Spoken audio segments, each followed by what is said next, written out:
Oops. There we go. All right. Woohoo! Welcome back, guys. Hey, we're live. Is it already 15 seconds into the stream? Wow, I feel like I blinked my eyes. Dude, time moves too fast. I set up the live stream, but I had to go grab something from the basement. I had to get these giveaway cards. Ooh, giveaway cards. How fancy. All right. I feel like maybe I should slip one of these into the live customs here, actually. Can I do that? Hold on. I can create a card for it. Let's do this one. Okay.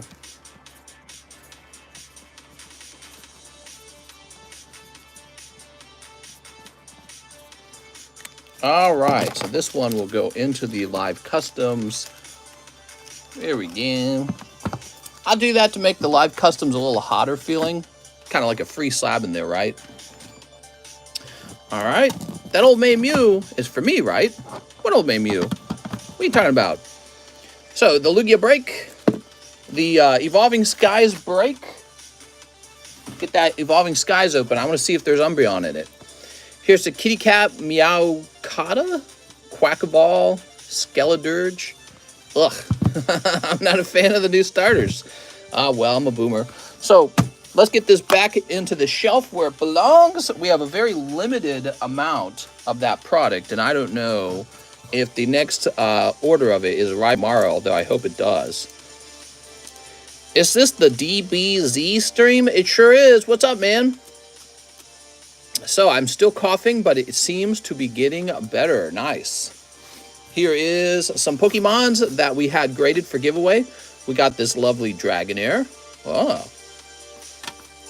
Here's Dimension Dice. Wow, man. BTCR, ultra rare. Huh, cool. Here's Mew, here's Psyduck, and here's Slowbug. Yeah, I found this in the holographic pile, and so I graded it up. All right, cool, man. So we can give those away. I like to have a couple giveaway cards available. You guys like the giveaways, so I try to host them for you. Okay. You need one of us to give you a back massage to get rid of that cough. I love massages. Both my wife and I love to give each other massages, so we love massages.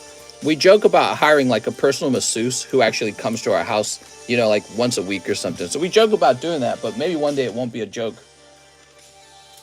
We love the rub. All right, here, let me cough. Whew. Damn, it's hot in here, man. This little room is hot. It feels warm in here. Why is it this part of the house just heats up, I guess? Did the large Sublist finish? Let's take a look at these lists. Here's Evolving Skies. Christopher Abruzzo has started it out. The base set Sublist, more than halfway done. That's for a whole booster pack of base set for the box break, by the way, and it's more than halfway done. The large Sublist did finish, and we are onto a new list. Here's the actual large, getting very close to the end. It's taken a long time, but everything eventually ends. Lake Vacation, Marcos is in there by himself. And here's the actual box break. Now, these spots aren't filling up, but sort of they are. You got a bunch of guys now have the pack in SLAB-AWAY, and so they're paying down a pack, and when it's done being paid, their name gets added at that point when it's done being paid. So there's actually a bunch of guys doing that right now. And it is cheaper if you pay the whole pack on ZELLE. It's only $6.50, so it's cheaper that way. Could pull a Charizard out of here. These are unsearched packs from a sealed box. You also have the benefit if the box gets open and it's a fake box, a scam booster box. Who replaces it? Me. So you are ensured that the packs are authentic. How about that? All right. So we helped Mr. Jeff. What a lovely day. We watched The Lord of the Rings, Return of the King. I feel like by the end of the movie, my head hurt. You ever watched a movie that's so long it gives you a headache? Jesus Christ. Jared Everett, shipping for slabs. If it costs more, message me in Discord. Jared Everett. Are you international? Is that why? Oh, here it is. Jared Everett. Okay, you sent me a decent chunk of money for that. You only had to send $9. So I will get you really fast shipping and send it on out. You must have a lot of slabs. There we go. Jared Everett. Let's say slabs only. Cool. Got a lot of progress done on the card grading. The line's getting shorter again. We got $8 grading. If you're opening cards on the table, you don't even have to mail them in. They're already here. So it's a great deal, in my opinion. It's a nice value. Let's see. Octavio Melendres. He says $35 to his SLAB-AWAY. You got it, Mr. Octavio. Okay. Starting a little early today. Here he is. So 215 minus 35, right? That's the same as 200 minus 20, which is 180. That's a little quick math for you. Reynaldo Salazar. Triple meat beats. Beat that meat. You got it, man. How's it going, guys? Happy Wednesday? Wednesday's a nice day. Sometimes Wednesday nights are busy. Not always, but sometimes Wednesday nights are busy. That's a pattern I noticed. There we go. Sunday night, Monday night, Tuesday night, they can be real slow. I want to donate my regular hollow Japanese cards so you can slab them and give them away, says Theodore Perez. Theodore Perez. Theodore Perez. Okay, I'm going to remember that, and when this is done, I'm going to go grab them. I appreciate that. I looked through the hollows pile for cards to grade up and give to you guys, and some of them get sent to CGC too, so I can donate some of those too. So those would be graded by a third party, and they're maybe even more valuable of a giveaway.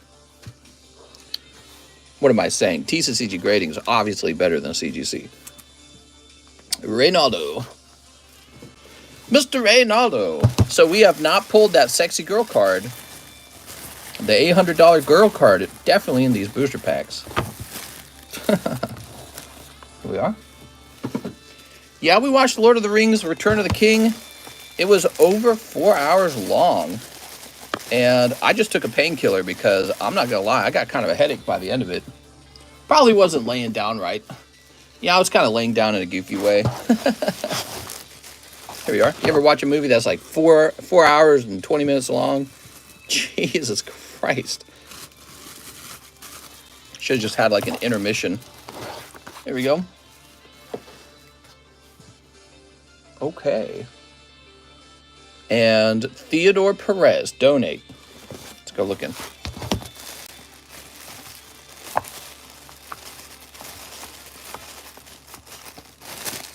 Did you have a large bag? Was that the case with you, Theodore?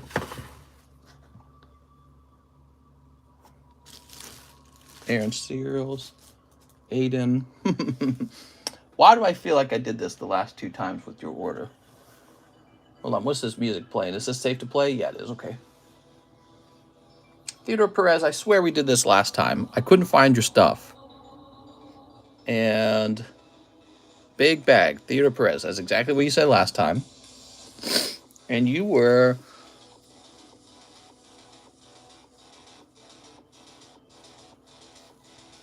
Where are you?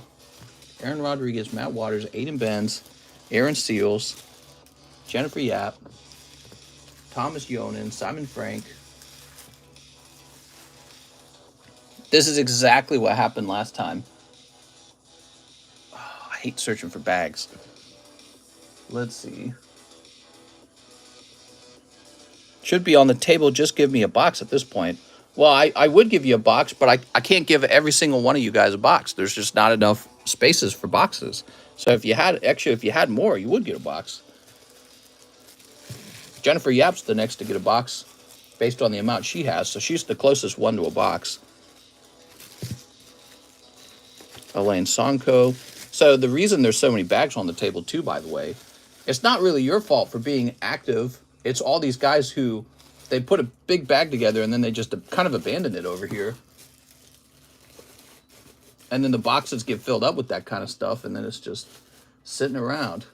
All right, well, I will grab the giveaways next time I run into the bag. I'm not going to look for it any further. I'm sure we'll run into it. But we got people who are placing orders. We have Jorge Trejo, ship my bag in slabs. Speaking of which, here is a shipping order. Y'all need to ship. Well, It's the people who go AFK, the people who say, all right, I'm just going to leave that there now for about 9 months. They fill the table up really badly. Okay, Mr. Trejo. Here we are. All right.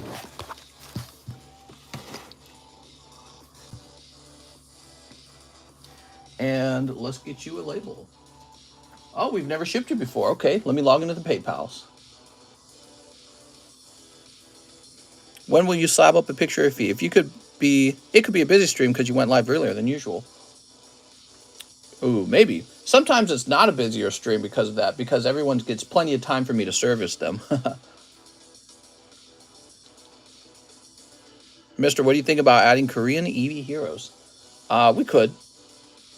It's kind of a more of a niche kind of thing. Okay, I've got your address here, Mr. Jorge. That begins with 2.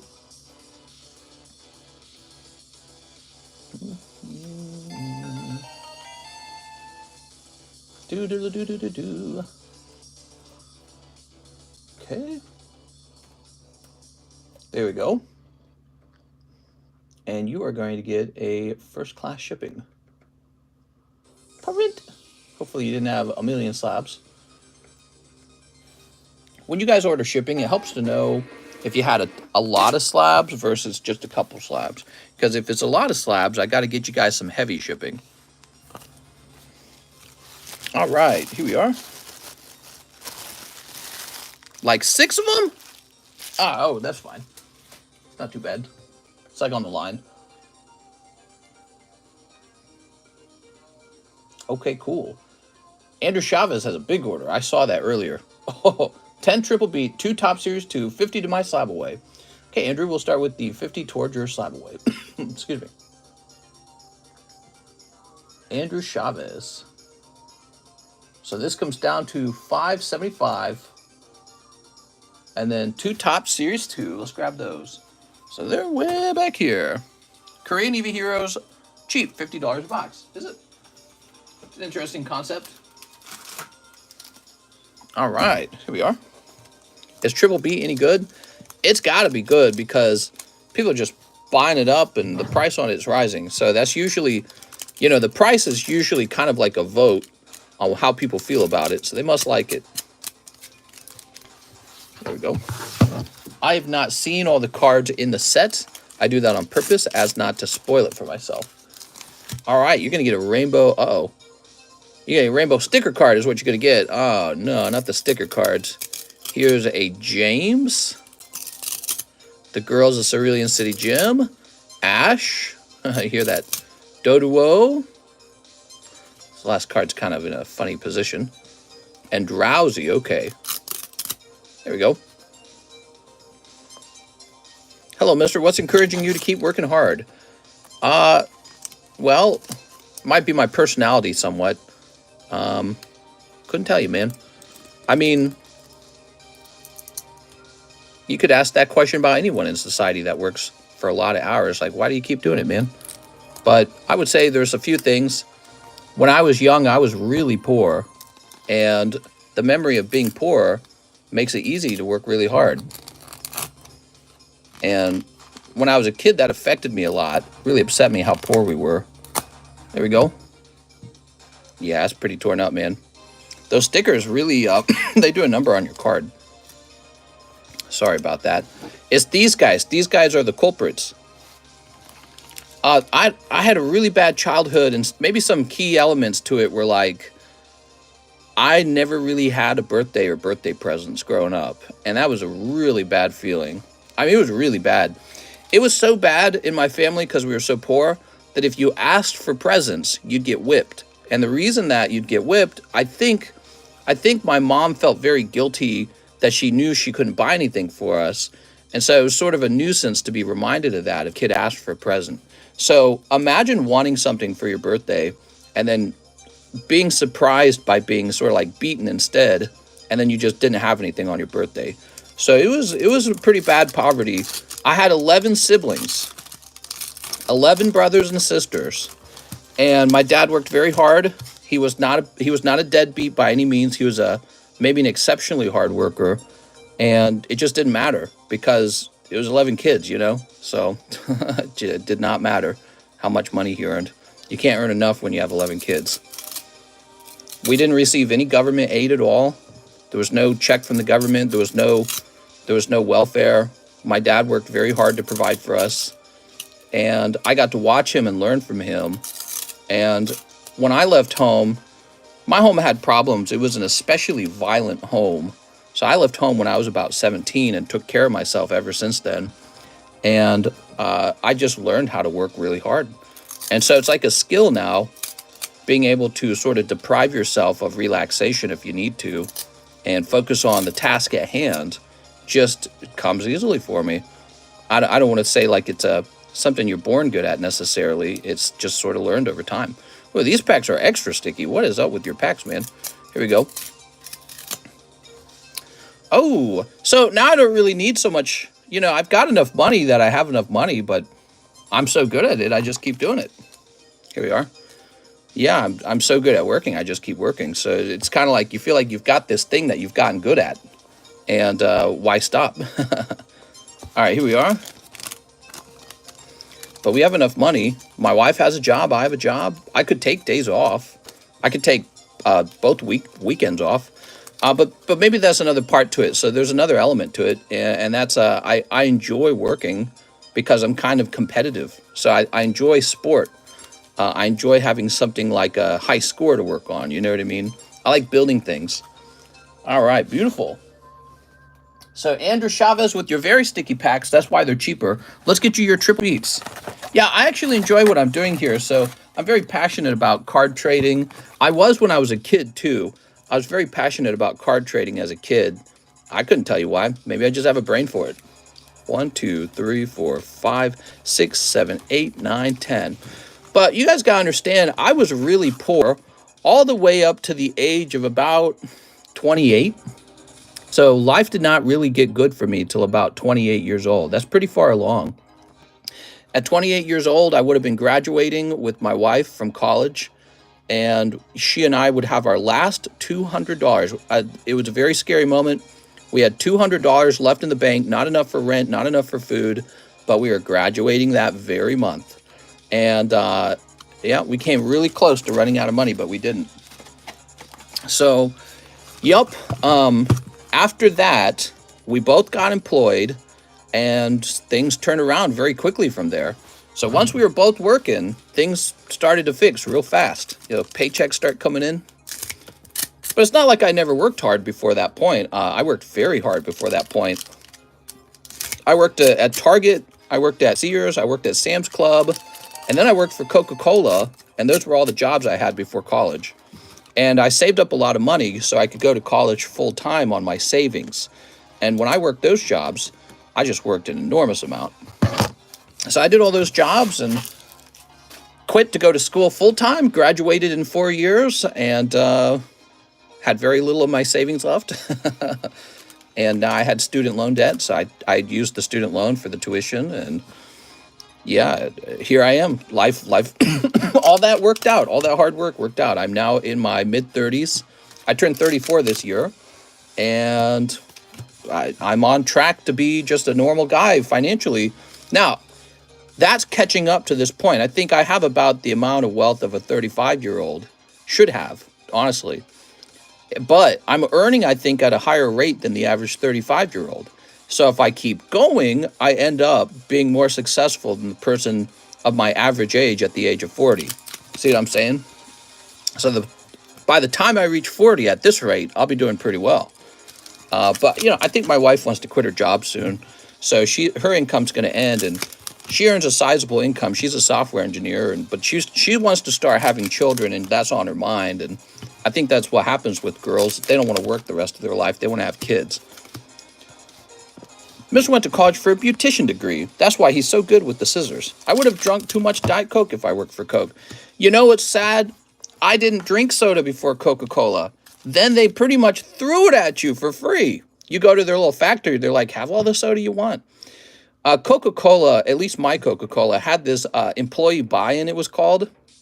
They'd give you a sheet, and you'd fill the sheet out on what you want. And so I was getting a box of 12 packs for $1. 12-pack soda for $1. As long as you brought your personal vehicle up to the factory and took it home, and they had a set day that they did this. So they would sell directly to you, the whole case, 12 soda cans, $1. And so that was when I really got into soda, and now I love soda. It's my favorite thing. I just turned 30. I own my vehicle, motorcycle. I have 2 dogs. I rent. I make 85, 90. I do invest in the market and cars. Am I doing all right? I need a house, but where I live, oof. Sounds like you're doing okay. You're doing better than I was doing. But yeah, so now I'm further along, and I'm like a late bloomer in terms of income. But boy, am I making up for it with my luck in the card market. Here we are, Clodsire. And my goal now is to retire by, I don't know, I want to retire early. I want to retire like by the time I'm 45 or something. So if I work real hard, I can put a retirement together. You don't calculate your net worth correctly at all. Yeah, I mean, it's net worth is an interesting thing. Mr. Andrew Chavez, it's way higher than you think. Is Zach really a fox? How much grossly year sales? I couldn't tell you, Timothy. Do you have a decent relationship with your parents? I left when I was 17 and never really saw them again. So I had 11 siblings, and I don't see them either. So the answer to that would be no. No, I've not really seen anyone. There were like moments where I saw my family, but didn't really hang out with them. Is worth $1 billion theoretical dollars. That's right, theoretical internet dollars. Maybe, I mean, maybe this channel could be for sale. If I ever retired, I could say, buy my YouTube channel from me for X amount. This channel generates Poke money. Buy it from me. You know what I mean? I don't know. Andrew Chavez. That's not that hard to imagine, actually. So this is Andrew Chavez. Not to be confused with Anthony Chavez. Let's see. I'm your cousin. You haven't sent me my birthday cards. Why don't you keep in touch? Well, for the same reason I left home. We didn't get along very well. Did you check how many spots left in the Lugia break? I have not, but we will do that. Yeah, home was a very violent place. And I think had the police known the things that were going on in my house, my parents would have easily lost the kids. Easily.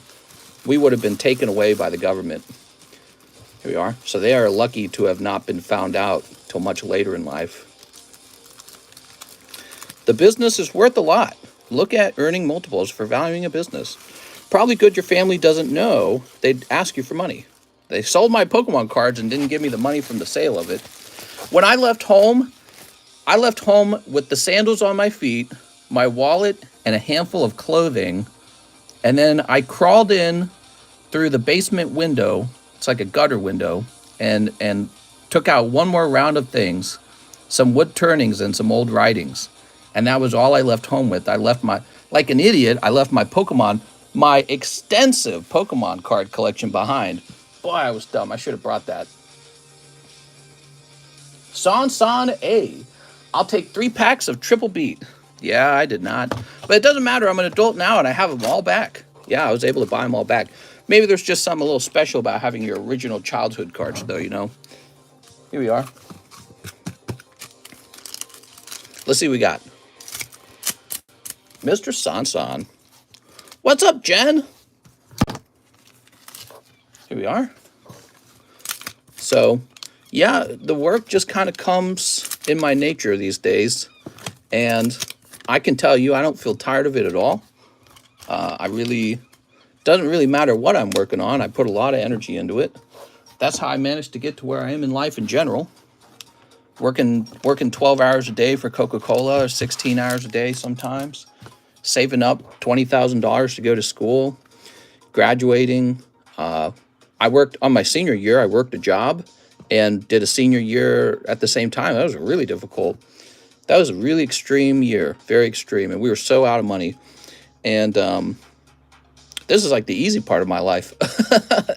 This is the easiest point in my life. Married, got a house, got 2 houses. I get a cool job, and I got money in my bank account. So this is the easy part. You know what I mean? So it's kind of funny to think that this looks like a lot of work. It is, but it's like compared to what I used to do, this is sunshine, man. This is paradise compared to what life was, you know, in the past for me. All right. Yeah, I was homeschooled when I was a kid, so when I left at 17, I had no clue that there was government institutions that could help like a runaway kid. I didn't know any of that existed. I was a 17-year-old who didn't even know how to use a cell phone. Zach Patch, shipping for my bag and slabs. You got it, man. Mr. Zach. I didn't get a smartphone until I started this YouTube channel. That's the truth, actually. We started this channel about 3.5 years ago. And that was when I bought my first smartphone. Yeah, I basically was like Amish with my phones. But that was because I lost. When I ran away from home, I lost all my friends too. They were all homeschooler Catholics. And when you disobey your parents, you kind of lose everybody. So I didn't have anyone to talk to anyways. And I don't think most of them had phones anyways too. So they all disappeared from my life. And so, man, I was like so isolated. It was such a pure kind of aloneness. And not anymore, though. You know, once I started getting those jobs, everything changed at that point. Zach Patch. Mr. Zach. Have we not shipped you before? Oh, here it is. You don't have an H in your name. Here we go. Yeah, life's a lot better now. All thanks to you guys. You guys come over here and turn it into a party, you know what I mean? Hello, it's me, your lost brother. Don't forget me in the will. All right. Do you think there will be a time where you guys could get along? I don't know. Maybe when we're grandpa age, and nothing really matters anymore when you're grandpa age, you know what I mean? Ethan Hunter, let me get 5 packs of Triple Beat. Yeah, when we're real old and everyone's dying, I don't think anyone's going to care about the past as much. 1, 2, 3, 4, 5. You never know, though. Do you have any recommendations for somebody who doesn't have much money but still wants to collect? Doesn't have much money. Well, yeah, my recommendation would be to go get more money. Because if you want to get serious in the collection, you do need money. And so if you have a bad paying job, you need to go apply for a better paying job. So that would be my advice. And don't let little cheap items get in the way of you obtaining an actual collectible, right? Like this is a real collectible, but it costs a lot of money. So buying something cheap gets in the way of focusing on something valuable. Here we are, Ethan Hunter. The temptation is you've got a low income and you want to buy something every day or something every other day. So you buy these little things. The truth is you should have been saving up for something valuable. Now, if you need help with that, if you see an expensive card on the table and you want it, you can use my SLAB-AWAY method to put the card to the side for 6 months and pay it down. So I offer that because I already thought of that problem, the issue of buying a bunch of little things that generally don't sell that much and don't appreciate that much versus something kind of rare. Wait, this is, that's the girl, right? No, that's not the SAR, but this is the girl. This is what you're trying to collect. Ethan just casually pulled it. How much is this one, guys? It's Dendra. Whoa! I got the good product for you guys, but this is Dendra. It's the $200 one. Wow. Wow, what do you think of that, Ethan? Holy. Okay, so there's another one to chase after is what she's saying. My dad beat the crap out of me. I think a lot of people experienced some abuse from their parents, and he was a severe alcoholic. He passed a few months ago, I'm sorry. Never had a chance to ask why he hated me or tried to understand him. Yeah, I mean, what you start to realize is that adults are kids that just got older. They're still kids, basically. And I feel like what my parents needed was like a pair of adults to watch them, you know, in order for them to be better people, because they were not capable of being adults on their own. And other people have the same experience as me.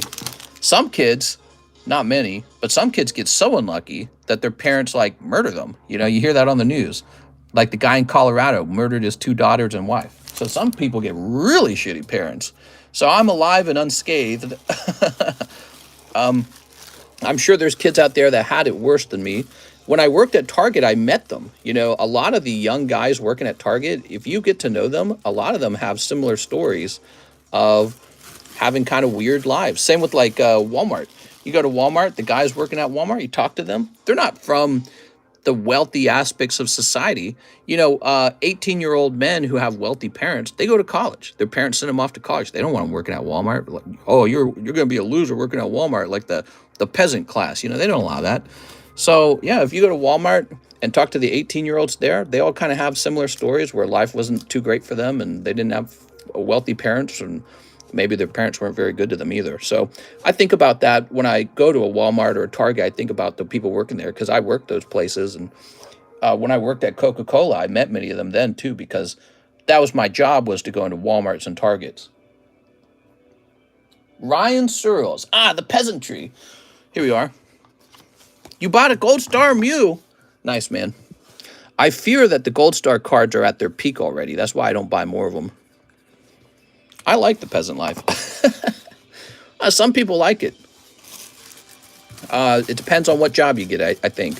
Some people, they get the worst job and they get it at a place like Walmart. So some Walmart jobs will be comfier than others. Some people get the worst job at Walmart and then it doesn't pay very well and it's just kind of a tough, sad job. Smaller collecting with high-end slabs or bigger collecting with semi-big cards, mister.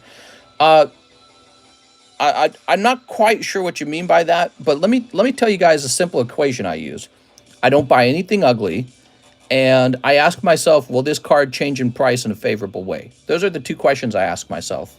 So here's a beautiful card, and over a long period of time, I think this card, well, it already has gone up in price. So this card used to be like $200 in the past. Now it's like $500 or something, or $600 or $700, I don't know. And I think this card will continue to rise. And I'll tell you why. It's because it's Lugia and it's a nice clean 10. You don't have to buy a $5,000 card. In fact, I have some theories that the more affordable cards are easier to rise because you're appealing to a larger consumer base. So more people can afford a Lugia between the price of a $500 and $1,000 than a Lugia between the prices of, did I say 500 and... 500 and 1,000 versus 5,000 and 10,000, right? So you want to talk about a $10,000 Lugia price on that. And I've done a lot of data analysis on this because of my sizable collection. Turns out those really expensive cards don't really double as well. But they're more fun to own. But yeah, let me show you. Where's the box? Here we go. I work for Walmart. And I had one for the up and downs of my childhood, but I was lucky to be around both my parents, even when they had divorced when I was 1. Yeah, and you know, Walmart doesn't have to be the end for you, but also Walmart's not a terrible company. Walmart and McDonald's and all these other companies get bad reputations. It depends on what job you're working in those companies. Some of those jobs at those companies pay very well.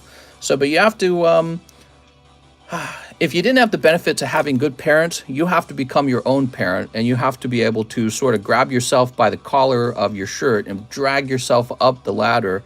I think it's much harder for children who had bad parents to do that than children who have good, successful parents. Your smart, successful, wealthy parent will open doors for you easily because they already have a knowledge of the world. Whereas when you're doing it for yourself, you're like this person with the blindfold on. You don't understand it all. You don't even know what you don't know. And so it's very difficult to do it on your own as a child. I made it my objective to let the internet teach me what I should be doing in life. And I did that the day I left home. I said the internet will be my parent, and it has really worked out. I used the internet all the time to research what I should be doing in life. I don't really do that anymore. I feel like I'm at a point of success that I'm happy with, so I don't research anymore. Look at this. Mister, like a pit bull. Ruff, ruff, ruff. Lambo, no, I want knowledge. So a card like this, this one cost me $4,500. So for this to double in price, it needs to get to $9,000. But it's probably just not going to do that. It's probably going to go up to like 6 at some point and probably just float around 6 for a long time. This is $500, and it can go from 500 to 1,000 pretty quickly. because it's not hard for a card to go from 5 to 1,000. It's very hard for a card to go from 4.5 thousand to 9,000. That's difficult. So here's some examples of cards that they're just much harder to get to double in value. Look at that. So that's Skyridge and Aquapolis. Zoom in. Oh my God, the moon.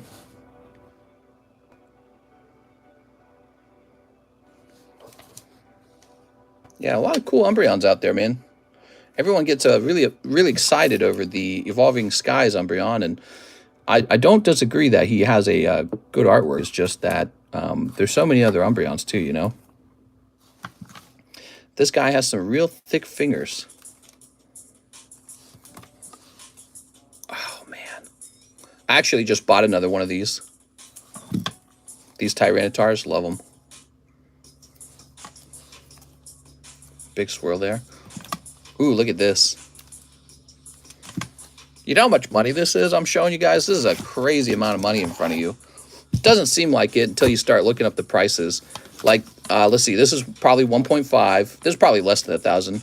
Yeah, this is about 1,000. This is about 1,000. 2 or 3,000. Okay, so this is about 2.4. This is probably like 1,000. Yeah. This is probably about 400. This one's about 500, I think. So here's 2 of them. So this is like 1,000 here. What is this, like 500? Okay, that's 500. This is like 2,000 right here, this Nidoking. This would be like 4 to 5. This would be close to 1,000. I think this is like 1.5, 1.7. 3.5. We just saw this one. This is 4.5 and this is 3.7. Now those prices can go up and down, but I mean, this right here is such a giant chunk of money. To obtain all this is so much money. It's all just sitting here. Look at this. Did you guys see this? Mini stickers. Perfect grade. So cool. That's a Seal DOS. I look at the Seal DOS all the time. The problem with the Seal DOS is they're kind of ugly. So it goes against my rule. Look at this Misty. Wow.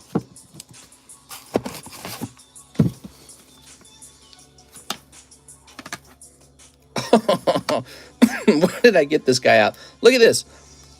1.8 thousand. I think their average price now is like 5,000 on this Mewtwo. Crazy, man. I bought this one recent. Look at this fatty. This guy's always like selling for 10,000. You want to know what I bought him for? Back in the day, I got him for 2.7 thousand. I'm never going to sell this. I love Snorlax. Another Nidoking. Sabrina Gengar. Cardos Benny. Oh, both of them.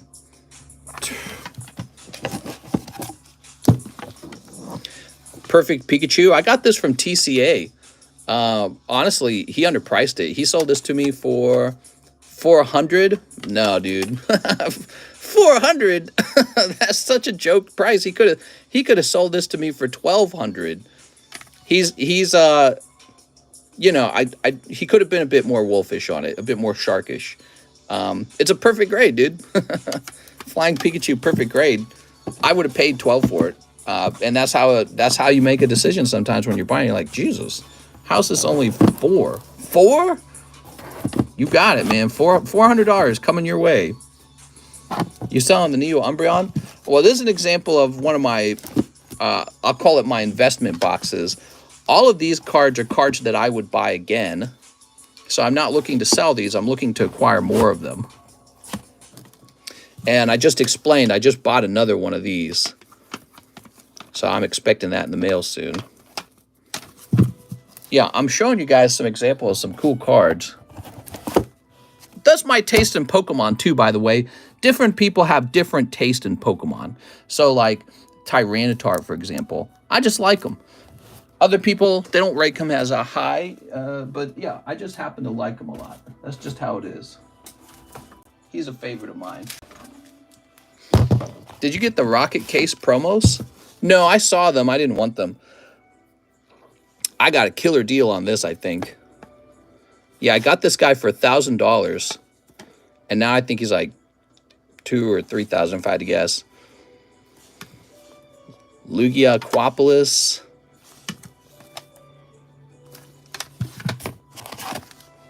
I love showing off my collection. I think I got a good deal on this guy. $2,000. Purchased in January of 2022. Just $2,000 for that. Unfreaking believable. 1.5 thousand on this one. Jesus Christ, man. So cheap. So incredibly cheap. And the card market continues to move up. Here's the reason that the guy was selling it, of course. You know, it's funny. $1,000 was cheap to me, but not to the guy selling it. The guy selling it thought, $1,000 for this? That's way overpriced. I'm going to sell it. That's how people decide to sell, by the way. They go, that's a lot of money for that. I'm going to sell. Not me. I'm really all about buying. I'm on the buying side. I'm just acquiring more and more cards all the time. I just buy and hold.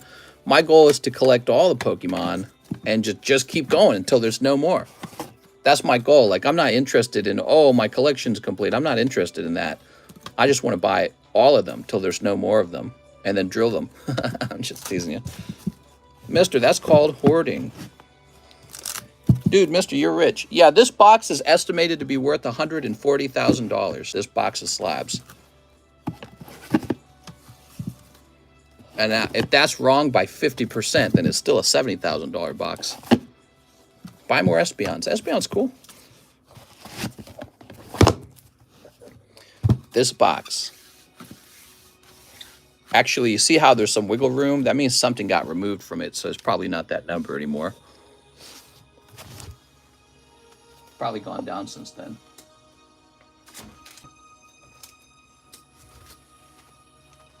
Do you have any boundaries crossed? Ooh.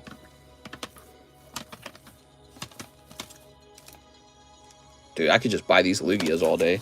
There's too many cards, man. There's so many cards.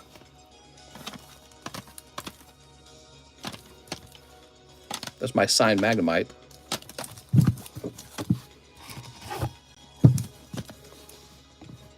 That's Evolution's Magneton and Chansey. Those are two of the rarest Evolutions cards you can collect as 10s. There's another Dragonite. Dude, I got another one of these Tyrannitars. Lugia 9. Oh, yeah, I got a couple of these Umbreons. There we go. 5 of them. They're all 10s. I bought these. I bought in when they were about 1.8 thousand a piece. Now they're like 3,000 a piece. Back then, they probably appeared expensive. They're like 1.8 for those. That's expensive. Now they're like at 3,000. I wish I could buy all of these. I just don't have the money laying around for that. I could retire and just put my cards for sale. And instead of collecting dividends, I would just collect when a card sells. I would just put that in my bank account, and that's me collecting. So I could list these all and just slowly wait for 1 or 2 to sell, and that's my paycheck. Mr. Cornering the market. Yeah, I'm not even close to done. I want to keep doing this for 10 years at least. And so I will be gobbling up cards off the market. All right. Enough of that. Let's keep moving. Ryan Earls needs 2 triple beat. 2 triple beat. Mr. Ryan.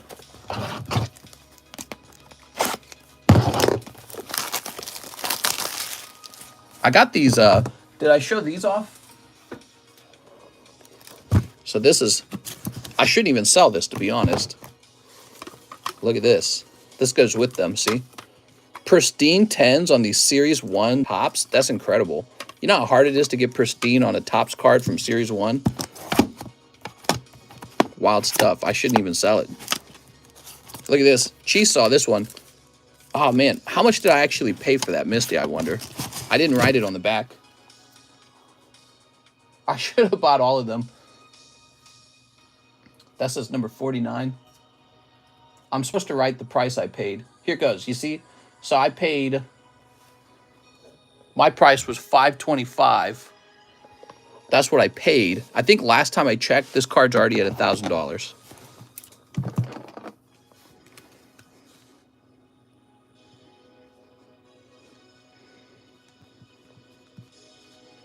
When did I buy it? I bought this back in February. I think I do a thing too. I think I affect the market because people become aware of a card. But let me tell you why a card like that can jump so quickly. It's really simple. What do they call it? They called it Cubone Misty.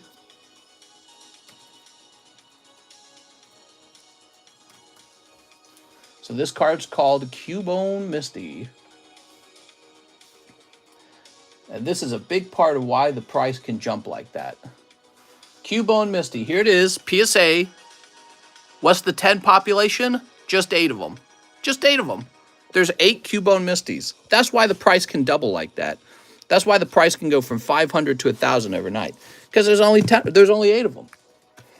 So it's a pop 8 card when it comes to the 10s. And I got one of them. And one day I'll probably sell it for $2,000, tripling my money and getting my original, little acorn back. This is why Pokemon cards have done very well for me. Now, that's only true as long as cards go up in value. That's only true as long as people are willing to pay more money for cards. So my collection reflects how the greater market feels about cards as well. If people say, Misty, that's stupid, well, then my card goes down in value. So the question is, how do people feel about Pokemon cards?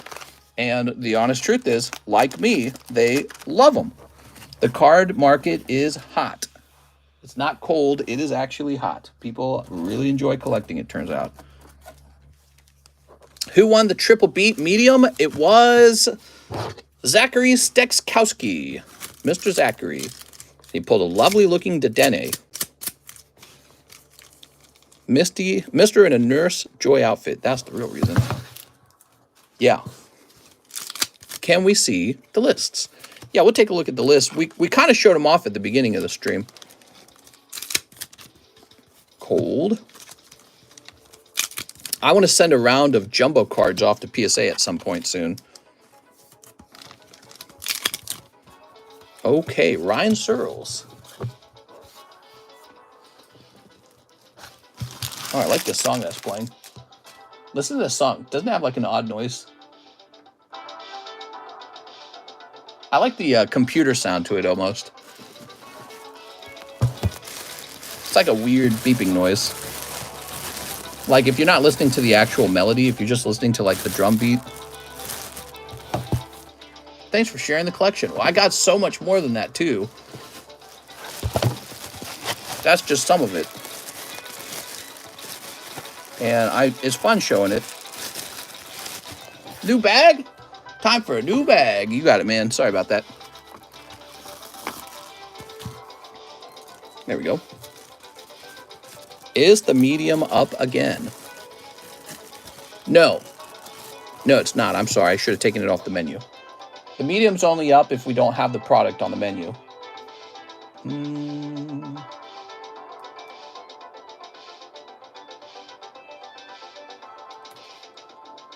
There we go. Yeah, so the medium's only used on an upcoming box. It's here in the menu now, so I don't offer the medium anymore. There we go. Ryan Searles. All right. Christine Andrews, 2 triple beat. Christine. You shouldn't have. And 1 Star Wars WEISS. Can we do a Star Wars box break? What, for Star Wars Chrome? What are you talking about? Let me turn this down. What are you talking about?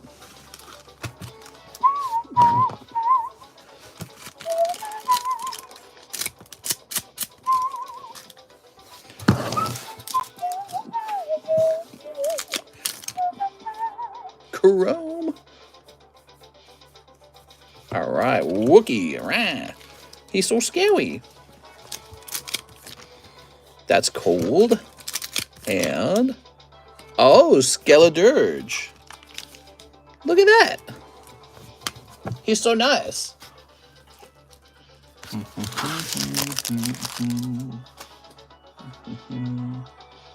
All right, that's for Christine.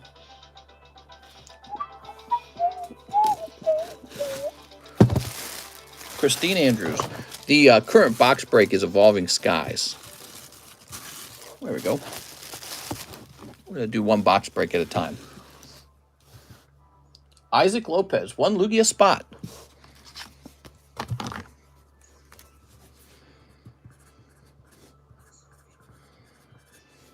There we go. Boop. So 50 to my SLAB-AWAY Isaac.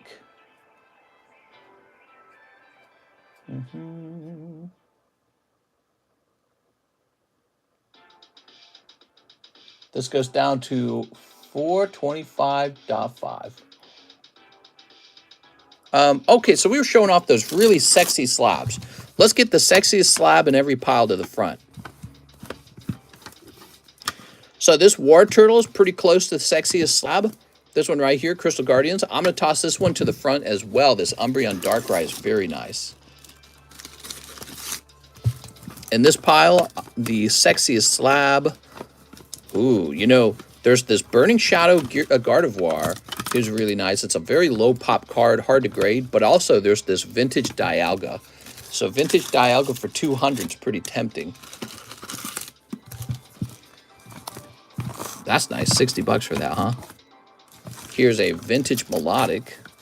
Oh man, the Tyranitar from Lost Thunder. Mars Shadow. Oh right, this whole pile has good cards in it. Okay, there's a lot of good cards in this pile, but Lugia is being shown off at the front at the moment. Maybe put Lugia over here for a moment, so we can rotate these.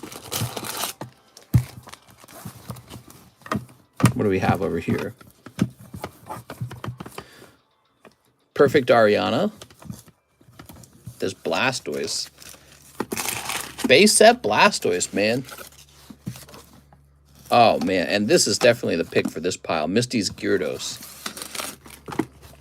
All right, cool.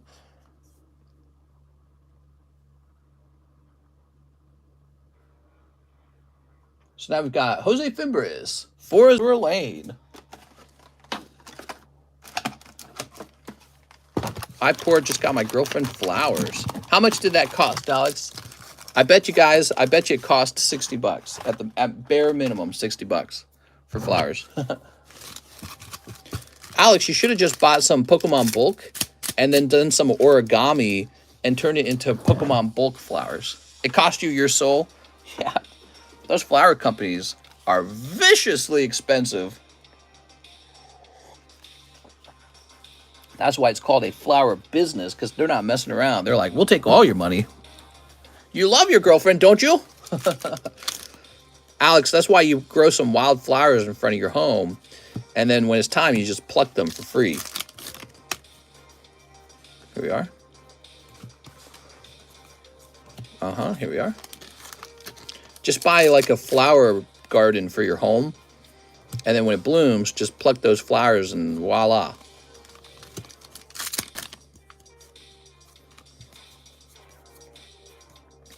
There you go. I saw some potted flower plants at the grocery store the other day, and I was like, that's so much nicer than actual picked flowers, because you pick a flower and it dies instantly. I think a house plant is nicer than flowers. All right, here we are. Jose Fimbres. I'm over picked flowers. When I was a kid, my dad would buy my mom flowers, and I never liked them because I always felt like they would die like within 3 days. And to me, it just felt like a symbol of death. Didn't feel like a symbol of love, but more like the inevitability that we'll all wilt and die. I always got a terrible feeling from it. A houseplant, however, lives on. Here's Jennifer Yap, 4 Violet, 2 live customs. You got it, Jennifer? Let's see where this goes. 1, 2. Oh, Jennifer. She's digging for that Gengar, man. That is tough. How do I lose 50 pounds? Me a tub. I swear you say this all the time, Potato Power.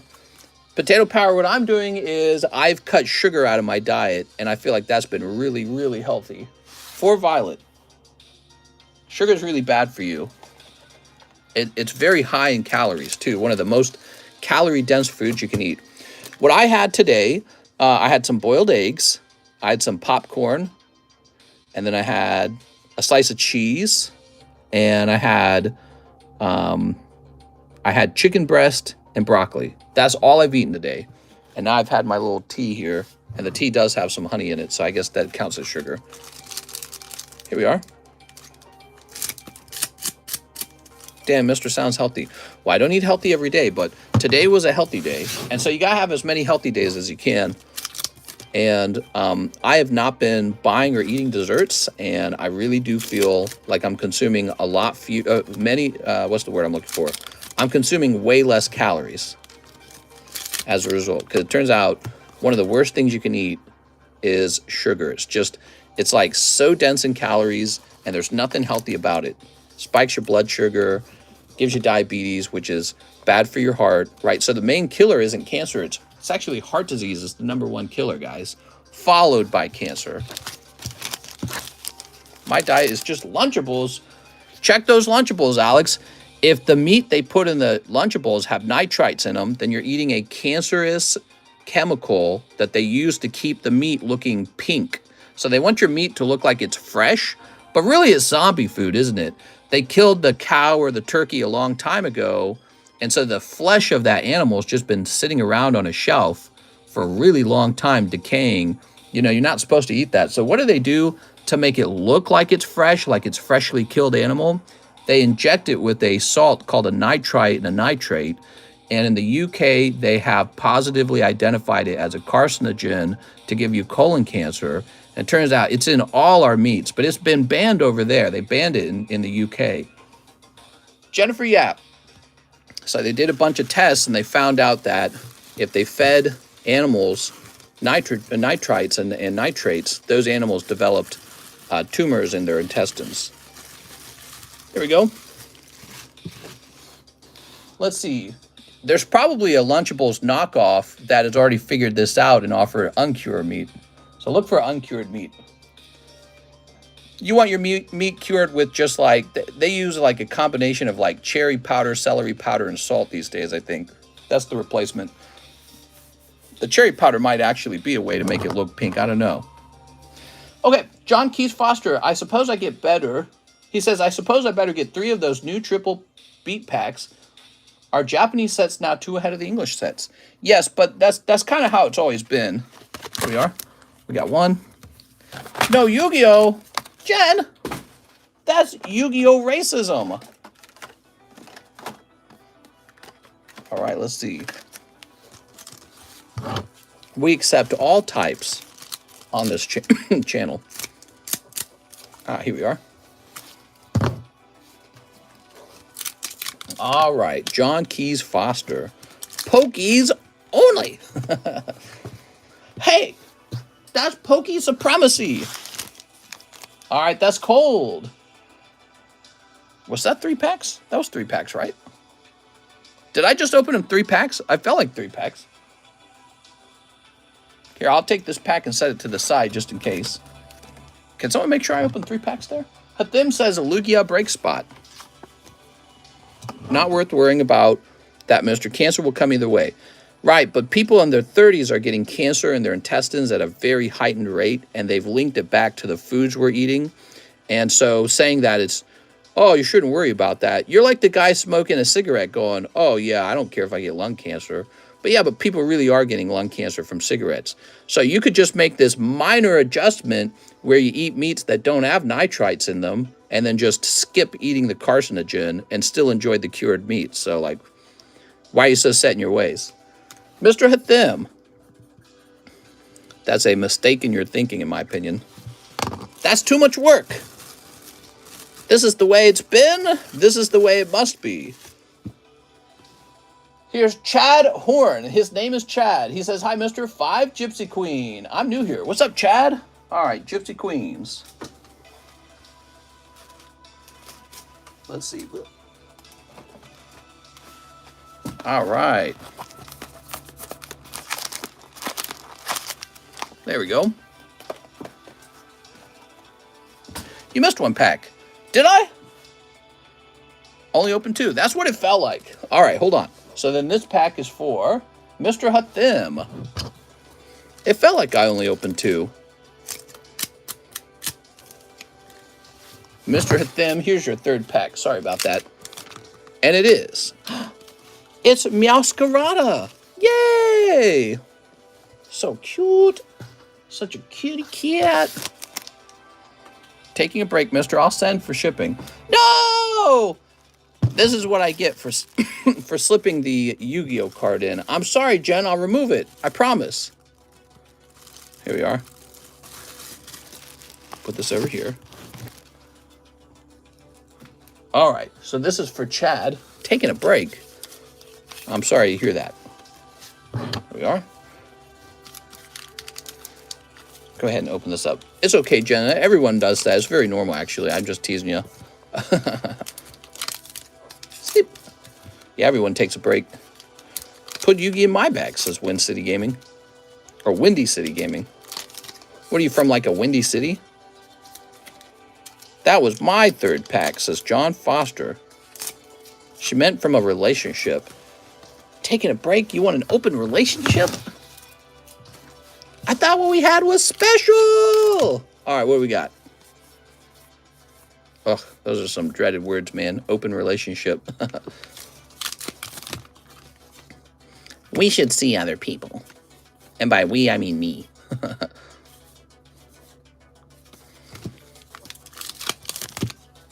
Okay, let's see.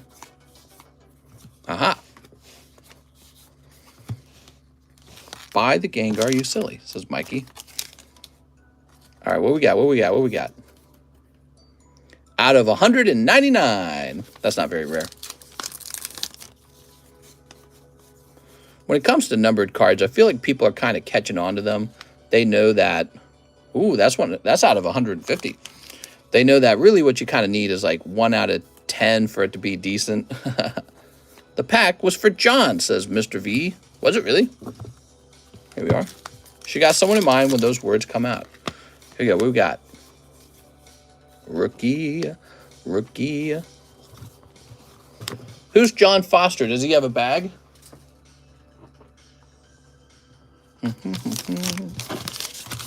These triple beat cards look kind of like baseball cards.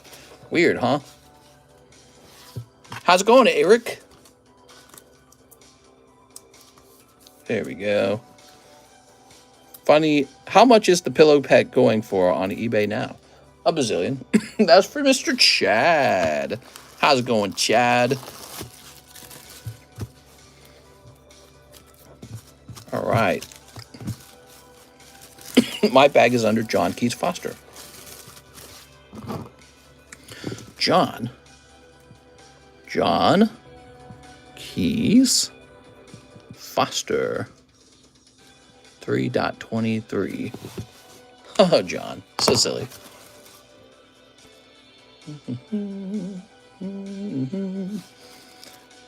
And we would put a John bag of this type into, oh, I wrote John Keys Foster on Chad's bag. See what you did to me, John? That's why my brain was hesitating. It knew something didn't feel right. See what you did to me? You put the name John Keys Foster in my mind. You should sell Jen the Gengar plush directly. Wink, wink. I have a bag already. Here we go. We've got Chad Horn. See what you did to me, John? Screwing me up. There we go. All better, Mr. Chad. Mr. Chad was probably looking at it going, wait a second. John Keys, are you apologizing? You don't have to apologize. You didn't do anything wrong. It's all me. I'm claiming that you messed me up. You didn't do anything, man. Mister, I still can't believe you put that Pop 7 Cardos PSA 10 Hypno in the lives a while back. He's pretty neat. Yeah, I try to put rare stuff in the live customs, but also on the table because I feel like people need a chance to do something like that, pull something that's really collectible. That's part of what makes it fun to open the live customs, is knowing there's an actual decent card in there somewhere. Sent for shipping. Let me know when Gengar isn't there anymore. Here we are. All right. Oh, do you feel like the Gengar's too addicting? Is that what it is? Maybe she feels like the Gengar is sending her down a dark path. All right, let's see. Jen, you can't resist. Come back, Jen. There we go. Jen's gone. Baby, come back. I'm gonna go play the Baby Come Back song now. All right. Ran the Gengar. That is for me. You guys should just pull the Gengar and give it to Jen. Problem solved. Let's see.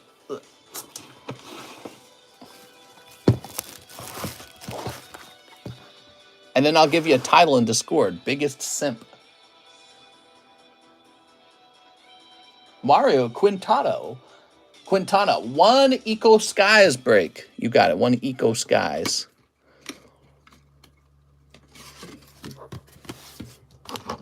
Unless you're going to get demonetized for a joke. What joke?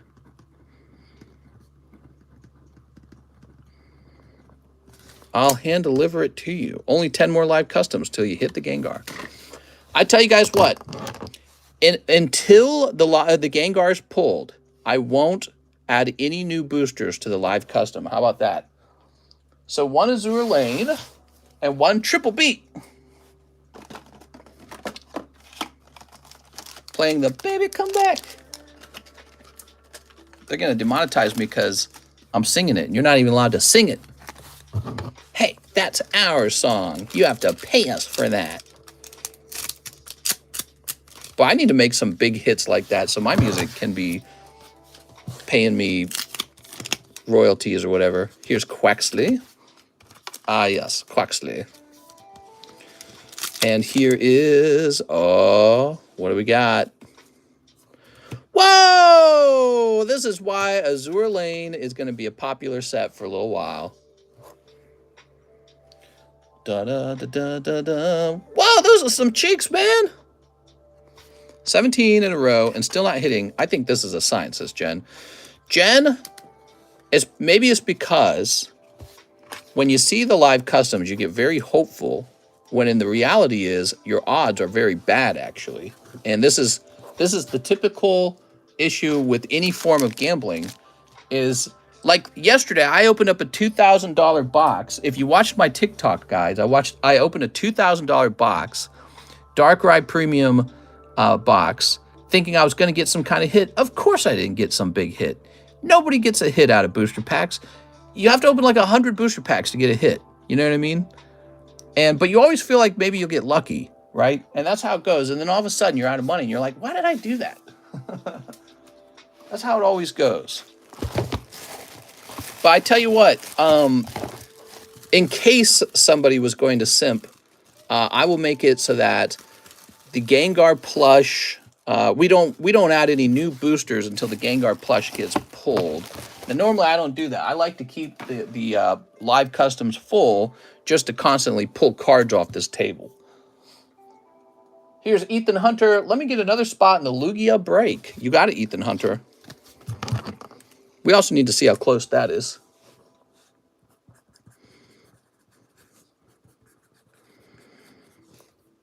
There we go. I blame Tammy. This is Tammy's fault. Tammy did this. This is horrible. I saw your TikTok, and that's why I'm doing this. Ethan Hunter. You have to understand something about me. I really enjoy Pokemon cards, and I just really actually do spend a lot of money on them. You don't have to be like me, though, because then you won't have a lot of money. You'll just have a lot of Pokemon cards. So that's the life I'm living. Here we are. Let's see what we got. Yep, Mr. Harrison. 1, 2, 3, 4, 5, 6, 7, 8, 9, 10. Okay, so there's 10. 1, 2, 3, 4, 5, 6, 7, 8, 9, 10. Okay. 1, 2, 3, 4, 5, 6, 7, 8, 9, 10. Okay. 1, 2. Let's shuffle these a little bit. 1, 2, 3, 4, 5, 6, 7, 8, 9, 10. 1, 2, 3, 4, 5, 6, 7, 8, 9. So we are at 49 spots is what that is. 49 out of 65. How many is that left? 16 spots? 16 spots remain. Who's VA? Victor Albrecht or something? I can't remember his name. Okay, now we've got Jared Senovic. anything for Jared from Subway. Dude, Jared from Subway, man. That guy is really in jail, isn't he? There we go. Mister's a mathematician. Because I could do addition? Oh, yeah. Real complicated. Dude, I did do difficult math. I'm going to go get my math books someday. I saved them. I'm going to go get my homework books from when I was in college and show you some of the math I was doing one day. I'm going to go pull up my degree. That's what people do in life, right? We brag. 3, 4, 5, 6, 7, 8, 9, 10. I was kind of teaching my wife that the other day. I was telling her, when you're at work, you need to brag about yourself. You need to go up to your manager and tell your manager, here's all the things I got done. Here's how the company benefits from my existence. I was trying to teach her that concept of kind of like, you know, self-reporting. And she's like, man, I don't ever think that way. I don't show off. I don't do any. I'm like, yeah, that's a problem to not be that way, because your boss has no clue who's a good worker unless you tell him that you're the good worker. I was telling her that. I feel like guys naturally do this more. We brag more. We gloat more. You know, we boast. And girls can be a little more, I want to say it's about being nice. Boasting's not very nice.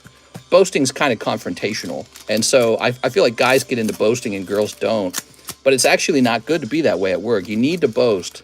Pull your manager by the ear and be like, I'm the best. See the other guys, they're not as good as me. Look at all the work I get done. So you got to boast. And then you got to ask for a proper pay raise. There we go, Jared Senovic. Because that's the only way that the boss knows that you're a good worker. He doesn't watch what you're doing. Because if he did, he'd be wasting his time. Here's a hollow. All right. Jared's going deep. He says he needs a new bag. You ready, Jared? Dude, you could just grade this card. That's a non-hollow. I don't have to boast. I just prove it. Well, some jobs you don't need to boast because it's self-evident, right? So, but then there's other jobs where if you don't say anything, the boss doesn't really know who's contributing what. So boasting's it's like a skill worth learning, especially if you work certain office jobs where nobody really knows who's getting what done. And so at the end of the year, when you get your pay raise, how's your manager going to know you're the key player, the star player, without you telling him? And yeah, my wife doesn't do any bragging or boasting. It's just not in her nature. And I'm trying to shake her, be like, you got to go tell him how good you are.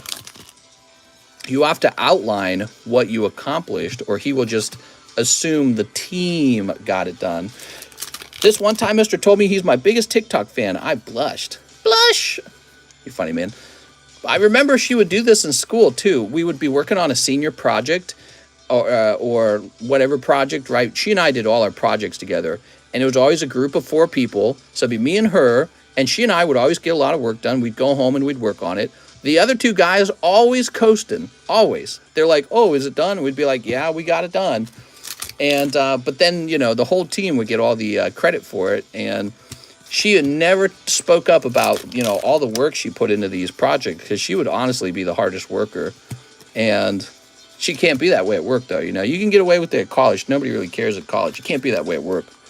Don't let people use you for your work. Exactly. That's the moral of the story. It's a fun little topic. But, you know, that's for people who aren't very loud-mouthed to hear, because it's a good thing to hear. Jared Senovic. Mr. Jared said, new bag. If you do not have a loud mouth, see, that's why I'm doing YouTube, because I have a loud mouth. And YouTubers are always kind of that way. They're loud mouths. But if you do not have a loud mouth, it's good to be that way at work when it comes to reporting what you get done. Can we do vintage cards for slab breaks? I don't like the modern crap. So the concept of a slab break is that the card is overpriced. It's over the market price. And I'm open-minded to it. I don't mind. I do. The way I've been picking out the cards, I just pick out whatever I think is very most popular. So we picked out this Lugia because, I mean, dude, it's a Lugia. And I feel that he is just such a cool card that people will definitely jump in. So, but yeah, I mean, I don't really care. The concept is I can always return to the market and restock, right? So if I'm selling at the market price, I can't restock. I buy it for 500, I sell it for 500, then I go back and buy it for 500, then I sell it for 500. I've done all this work and made no money. So let's say the market price is 500 and I sell a card for 500. I have no way to restock it now without breaking even. If I sell it over the market, now I'm making enough money that I can just go back and replenish it all the time. So yeah, I mean, I can do a slab break on literally any card as long as you guys are willing to accept the price. As long as you're willing to accept the price, I can do literally any card. I don't really care. Next up, we've got... Oh, you know what? I forgot. We got to do Zelle now. Hold on. Zelle time. Osvaldo Jimenez. Triple beat. You got it, man. So I think you ordered 5 of the triple beats. 1, 2, 3, 4, 5. There we go. Triple beat. This is music, man. Mister, you got to slab that $40,000 Bulbasaur. First edition Charizard. I don't know about first edition, but we could get a $10,000 Charizard and make it, you know, a million spots. If I put in a Zelle order, I put the order in the memo and add up the cost, but is there a transaction fee? There's no transaction fee. That's what's nice about Zelle. Yeah, that's why we like Zelle. Tropius, he's a banana. He's got a banana on his chin. Very weird, Tropius. Tropius, I don't judge it. There we go. I just don't understand it. Okay, Osvaldo. This music. This music sounds like 80s porn music or something. Ooh,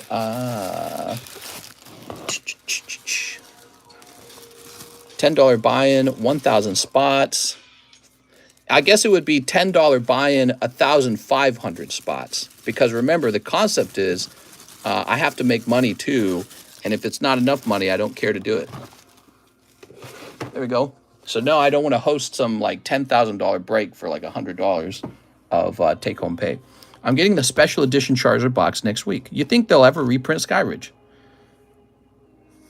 They could do like an anniversary collection, so that's possible, right? They did anniversary, 25th anniversary, and we got cards from all kinds of sets, like the Neo Magikarp was in there, so, you know. I'm not ruling it out. Triple beat. Let the beat drop. Gerardo Salas. Super Mario. Da da da da da da. Oh! All right, what do we got? It's me, Mario.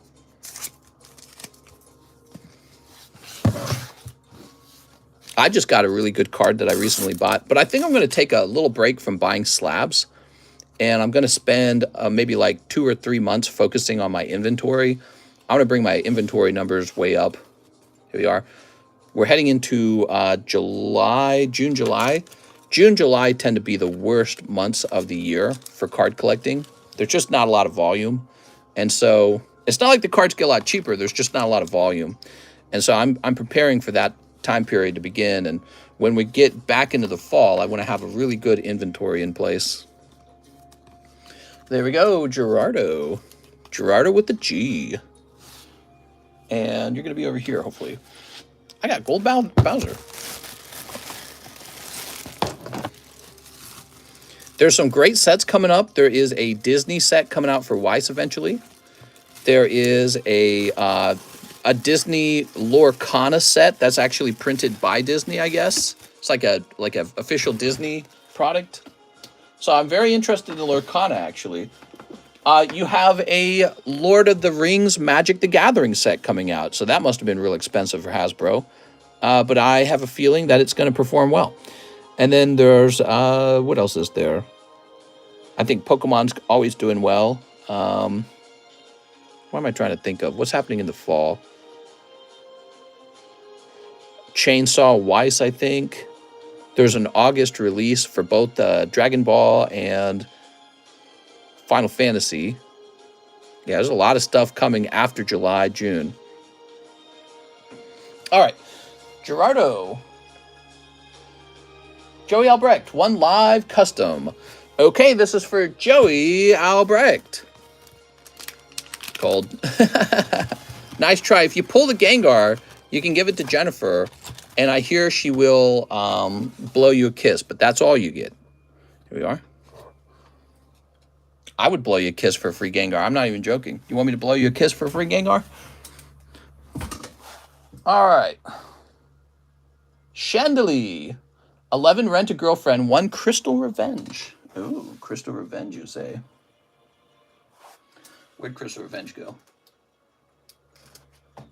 There it is.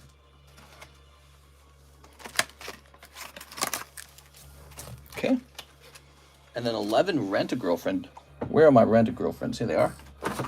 All the Gengars for Jen. I like Gengar. That's why I got those plushies. I'm a Gengar fan.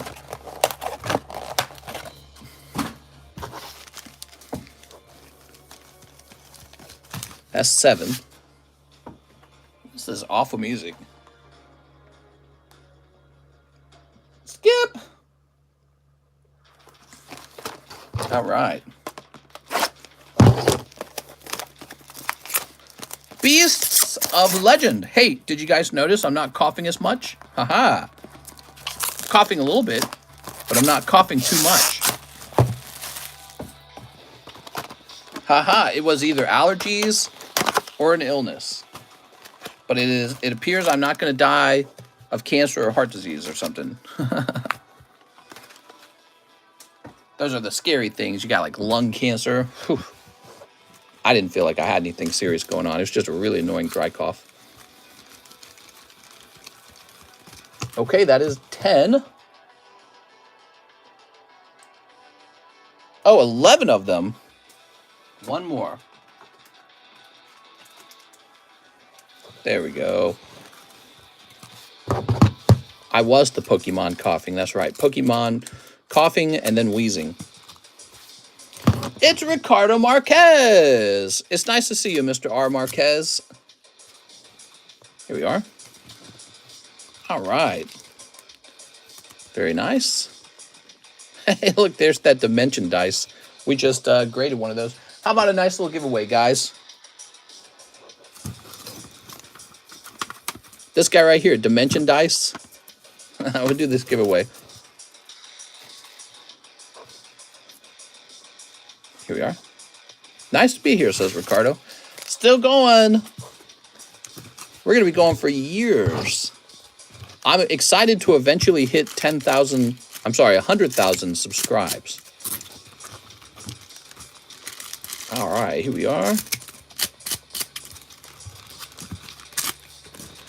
Me, says Rand. Rand's out of control, man. You got 2 hollows.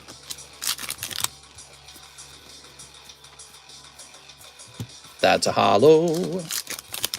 Rand. Oh, you got at least a trial run Ruka. So there is an edged card. Can you make the code word Joseph? Why would the code word be Joseph? Somebody come up with some clever code names for the keyword. Okay, that's a hollow.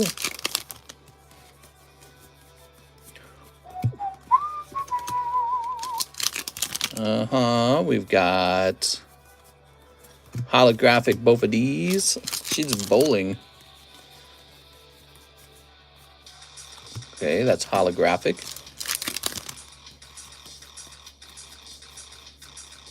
That's holographic.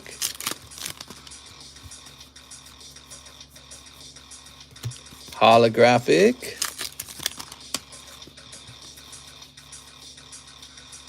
And holographic. You got 1 special rare, super rare, whatever they're called. Damn, dude. 11 packs, 1 special rare. Rent-A-Girlfriend is a tough set, isn't it? Set that there. She's so cute. ICUP. Hey, he tricked me. How much gem buying the Gengar for when I pool it? There we go. Okay, that's for Chandelier. Chandelier, you're getting another bag because you got a lot of stuff. Coca-Cola.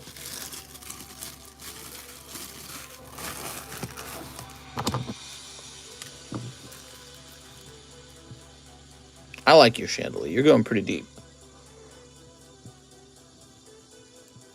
There we go. Now, we'll set that there. And Dimension Dice is the giveaway card. Check this out.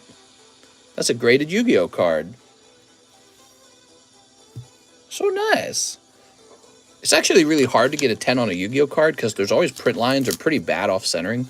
So this is kind of cool that that one came out 10. Let's go over to the Nightbot. Oh, let's make this giveaway subscriber-only giveaway, okay? Give me a moment. If you had not hit the subscribe button, you should, so you can participate in all the giveaways. So you can maximize the number of Pokies you get for free. Okay, and now I just give you guys a code.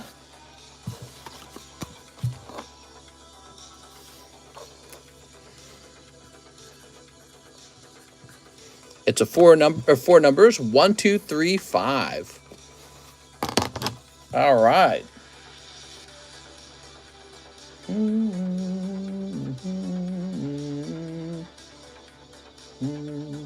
Andres Melkor, I'm new, no bag. I'm Saint Zero that won last night's Star Meet. 1 live, 1 Lugia break. Nice, man.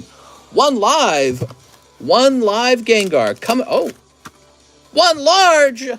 All right, well, you did well. You got 1 large. So do you know what the large is? So first of all, I'm going to put it back over here because I got to put it back in the box eventually when the Gengar's been pulled. So here's the large. And here's the large Sublist. All right. So you get 2 spots in here. Andres Melkor. By the way, it has a $160 value, the thing you just pulled. So those spots are $10 each. You just got 2 of them. And then you get put over here, too. This is a big deal, actually, because it's almost done. Andres Melkor. All right, check that out. 35. 1, 2, 3, 4, 5, 6 spots remain. Oh, man, we're getting so close, guys. That large is nearly done. I can't wait to see who wins it. You're taking home an expensive Scyther slab. Where did I put it? I don't even know where it is anymore. I better find it because I don't know where I was storing it, but I better find it because it's almost time to hand that bad boy out. All right. Now, did he have more to the order? He says 1 live, 1 Lugia slab break. Oh, nice. Okay. You might win this. Imagine he does win this Lugia slab break. That would be absolutely mind-blowing. Oops. Finish the large tonight. Well, I'm not recommending anyone to buy into the large directly, but you could buy a $10 Sublist spot. Yeah, it's getting real close. All right, let's see who wins. Click. The winner is Pokestocked. Mr. Pokestocked. Nice to meet you, Pokestocked. You must be new. I don't recognize your name. If you have a bag, let me know. Pokestocked. Cool, man. He says, seriously? Yeah, yeah, seriously, man. You just got a cool little Yu-Gi-Oh card. It's not like a super valuable thing, but you know, it's fun. It's fun, and it's free. So that is part of what makes it fun. Okay, let's turn subscriber mode off now. Subscriber mode is off. Okay. Ban Pokestopped. I have a bag, so you can put it in there if you'd like, says Ricardo. What? All right. Jennifer, yep. Jennifer, I'm glad you're doing a round of shipping. You have so much stuff. Here we go. Jennifer is feeling the burn after those rough live custom packs. They're rough. They're very rough. This is oh, this is for Mr. Looking forward to your success. Oh, thanks, man. I appreciate it. Appreciate it. Okay, that's Jennifer bag number 2. Jennifer bag number 3. Woo! That's a lot of stuff. Holy man. Appreciate all the pokey business. Now remember, Triss's stuff is in here too, okay? And we're going to get you very expensive shipping for this. We're going to go with the medium box.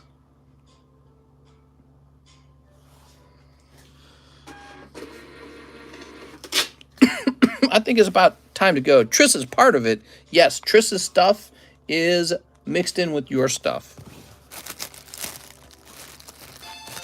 Dang, more than half a year already. All right, Jen, but don't stop hanging out with us, okay? We want to say hi to you sometimes. You don't have to buy cards, though. Probably a good idea to take a break. Really, everyone does eventually take a break. That's the truth. All right, your stuff is on the way. Jeff Leon, easy Gengar snipe. 1 live.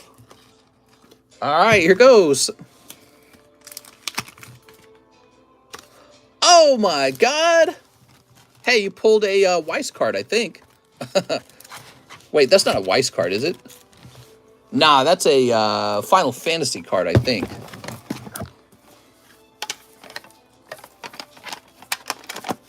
You pull a Final Fantasy card.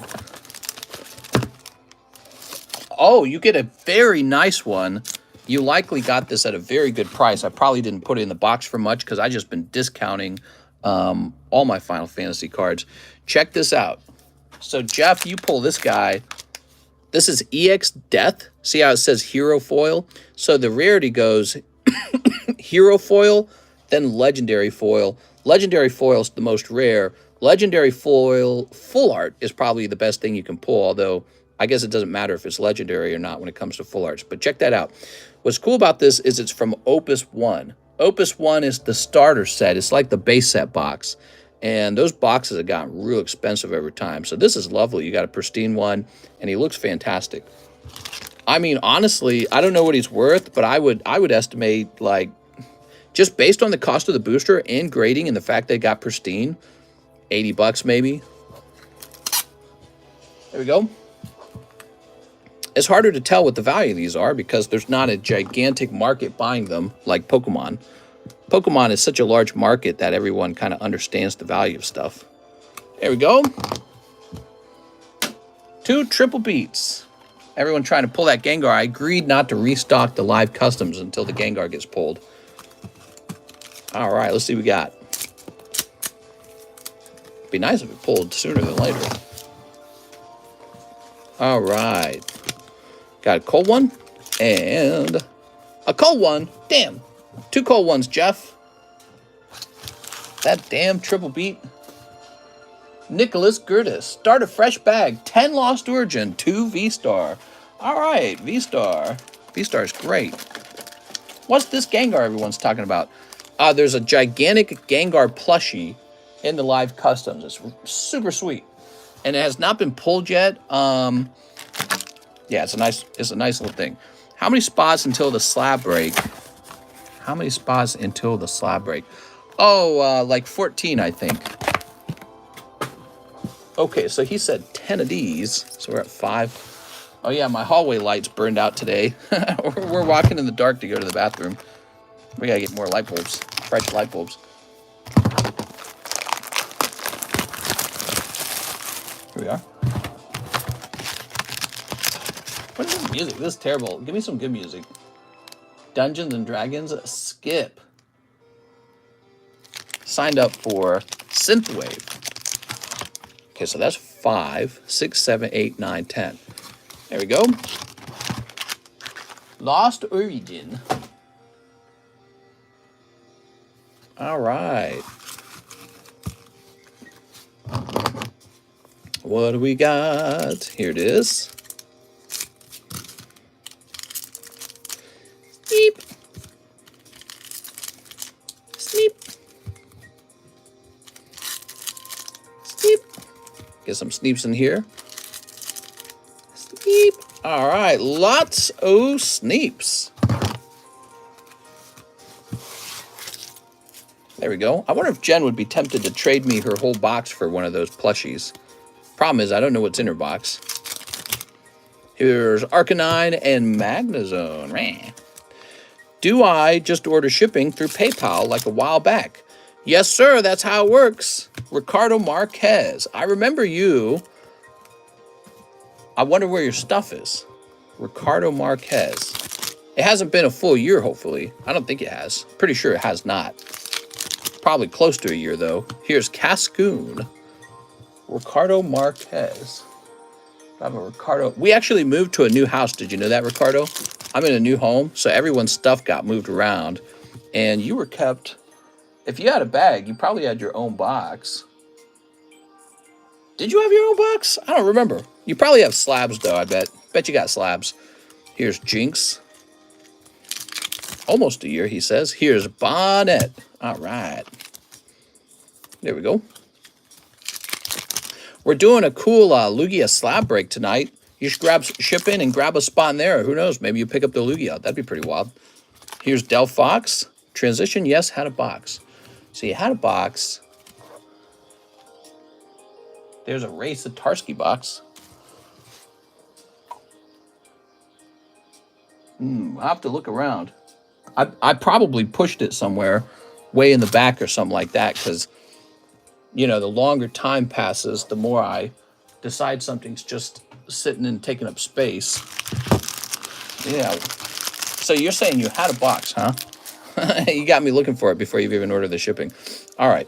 Put this over here. You got Bonnet, Snorlax, Magnezone, and Delphox. Nicholas Gertis? I would say that's pretty rough. How about these V-Stars? It's fine. I don't need it right away, but when you are able to find it, it's fine. Well, if you order a round of shipping, then I'll start working on it immediately. I mean, I should just be able to find it. It shouldn't be hiding or anything like that. I'm trying to think about it. Here's some hollows. And a V. Time to repo slabs. I've never repoed slabs ever. So there could be slabs that are 3 years old, abandoned, and they're just sitting there. Actually, I'm almost confident 100% that they are some like that. What's the queue? It's short. Jump in, man. Nicholas Gertis. Or are you talking about from SLAB-AWAY? Because that's different. All right. Mr. Nicholas.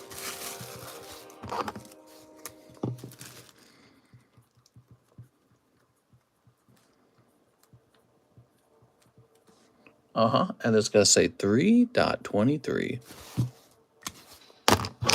Can't believe it's halfway through March. My birthday is the beginning of April. So I turned 34 in like 2 weeks. Maybe about 3 weeks. Let's see. Would I have kept Ricardo Marquez over there? Russ, Renell, Rika, Ryan. Okay, not there. Next up, we've got to refresh. Here's Mark Owen. I need a new bag. 50 card graders. Let me look that up. I sell those, right? They get ordered so rarely. So let me look this up. Now, I don't know if I sell them that way. Maybe in the Discord I sell them that way. Premium slabs, bulk boxes, acrylic displays. I'm going to delete this bulk box channel. I don't even need it. Okay, so we got acrylic displays. Silver coin. I don't think I sell 50. I don't think I sell 50 card graders anymore. Mark Owen, how much did you send me for that? 2 live customs. You got it. Mr. Mark, you ready? 1, 2. Ah, they're cold, man. I'm sorry. 5 fusion strikes. 5 fusion strikes. Yeah, I don't sell 50 live customs. I think I used to do that a long time ago.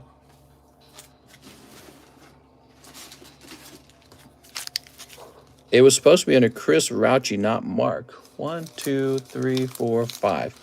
It says Mark Owen here. I saw 50 card graders in Discord. I was trying to find that. Boy, this music is terrible. Let me skip this one.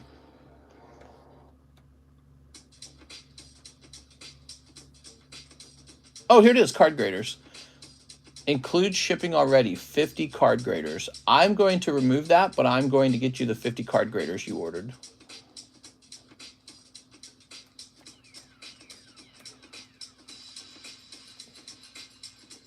Actually, oh, I see. I just delete the whole post. There we go. All right. So it says 5 Fusion Strike, 5 Silver Tempest, 3 Triple Beat, and shipping. It's an old post. It wasn't supposed to be there. I forget all the listings I have. You know what I mean? 3 Triple Beat. Looks like I changed that channel to say acrylic display, but I never removed the old thing. Man, can we get some good music? What the L? What the F? Here we are. This is copyright-free music. That's why it's terrible, everybody. Ugh. Neep. I'm 35. I'm sorry. I have to contact PayPal about the name change. It's supposed to be Chris Rouchy. You might want to wait till the items arrive before contacting them. I'm a little nervous they shut your account down or freeze it or something. So I don't know if that's such a good idea to do right now. I'm opening your packs at this very moment. Oops. I mean, it might not matter. I don't know. I grabbed a couple spots in the Lugia break and ordered shipping. Nice. A couple spots. Thank you for your service. Couple spots. You really only win when you buy one spot. That's how it works. That's how fate would have it. Actually, Hathim showed that that's not true. He bought a ton of spots and won. Oops. For some reason, there's always these memorable pulls where everyone buys in and lots of people buy multiple spots. And then one guy will buy like one spot and he'll win. Darumaka. Impidimp. I've been going so deep. You have. Damn, dude. The address is correct, though. Okay. And is there another bag to look for, or is just a bag under Mark Owen? I would have bought the 65. Oh, you would have bought the whole thing for that Lugia, huh? That's cool, man. Oh, no. Here's Zubat. Yeah, we've been doing these slab breaks. They've been pretty popular. You're basically buying an energy card, but your energy card also has a chance of coming with the Lugia. This is a new bag scenario? Okay. Here's Jinx. And how about the slabs? What will the slabs say on the back of them? Oh, did you have no slabs? Okay, so this is maybe no slabs. He had a complete name change. What? Put this over here. Yeah, actually, that's strange. From Mark Owens to Chris Rouchy. Okay, here's Gyarados. And Sableye. Is Mark Owen like your ex-boyfriend? What's the dealio? So new bag. He said new bag and 50 card graders. Let's see what we got. Someone tried to hack me, and I resolved it with PayPal, but they didn't change my name back for some reason. Oh, very interesting. I almost feel like I remember that. Did you contact me about that? Here they are. Those are the sleeves. Yes, Mikey's still here most of the time. I think he is. Depends on which Mikey you're talking about. There is a Mikey. And he is here most of the time. That's one Mikey. I think there's a Mikey like 619 or something like that. I miss Mikey maybe. What? There we go. Very nice.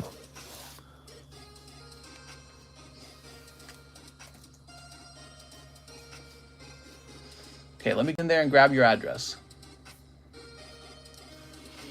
Yep, he got new name, but you guys are Shadow Realm Kings. What? Alex says he was a real one. Was a real one? What are we talking about? All right, here's Mark Owen. And I'm going to grab this address, Mark. Or Chris, I should say. And then you're going to get an email. Oh, yeah, that's so funny. Your email is Chris Rauchi. It's so funny. That's weird, man. That is so weird.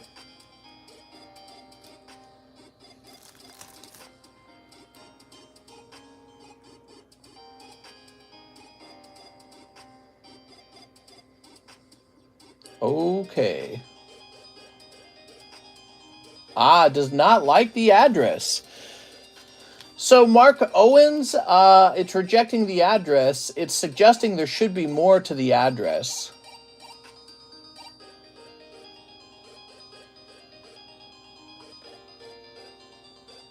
It's asking if you lived in an apartment or if the number 42 is correct. Did you live in an apartment? 3rd floor? Yeah, is there an apartment number? What is this music, dude?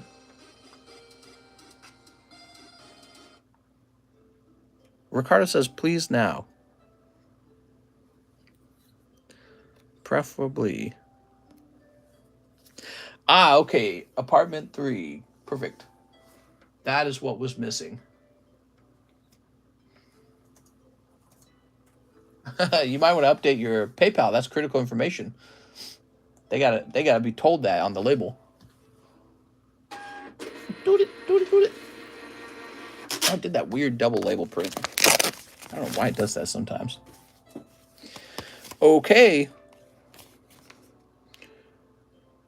Maybe I should have made this out to Chris Rauchi. It should arrive to you. It doesn't require signature, so this is not a signature requirement. So it should arrive to you. Yeah, it should be fine. Why did I put it down as Mark Owen? You're here telling me it's the other. Yeah, it's Chris. Yeah, I put it down as the wrong name. Okay, sorry about that. Should be fine though, because they won't require a signature for it. Elaine Sonko, 2 spots in the Lugia break. Okay, Mr. Elaine. Who's the one who sends to the Shadow Realm? Here's Elaine. Sonko. Scammers have rights. PayPal hates me. Okay, here's Elaine Sonko. So what's been good in your life, Mr. Ricardo? Anything interesting going on? Are you still heavily into collecting? You know I am. I'm collecting like crazy. Jared Senovic, 5 jobless. You got it, Jared. Ow. What's going on with life? 1, 2, 3, 4, 5. Oh.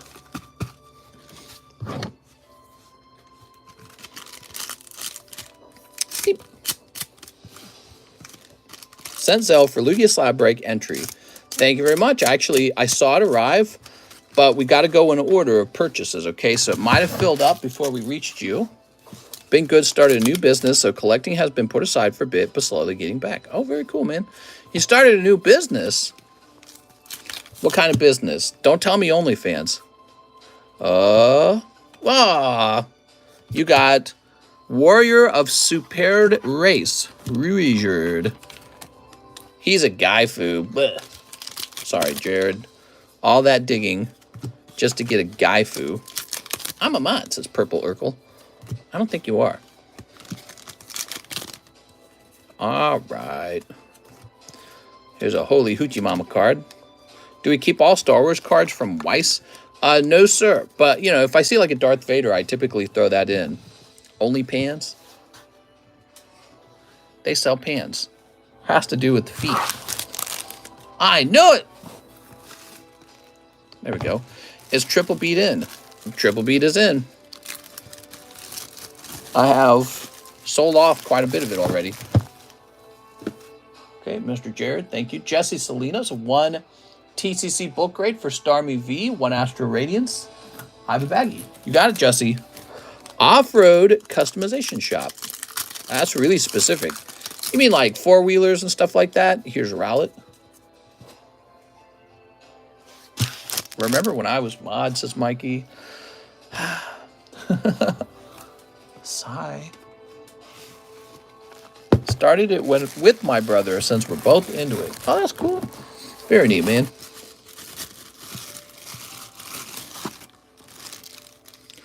Okay. I was waiting for you to say that you created an investment banking account and became an investment banker. There you go, Jesse Salinas. Jesse, silly Jesse. Okay, we'll grab this. It would be cool to own a bank. I wish I could own a bank. I really feel like that fits my identity. You know, what I'm doing pretty much is like that. I feel like hoarding Pokemon cards is very similar. I could have been a bank owner. I think I'd have felt very good about that. Always been investing. That hasn't stopped. Nice, man. I like the idea of helping people put their money away. You know what I mean? Like safely. And I love the idea of handing out loans too. I mean, yeah, it just makes me feel good on the inside. Wonder what kind of personality you have to open a bank. Probably a very law-abiding personality.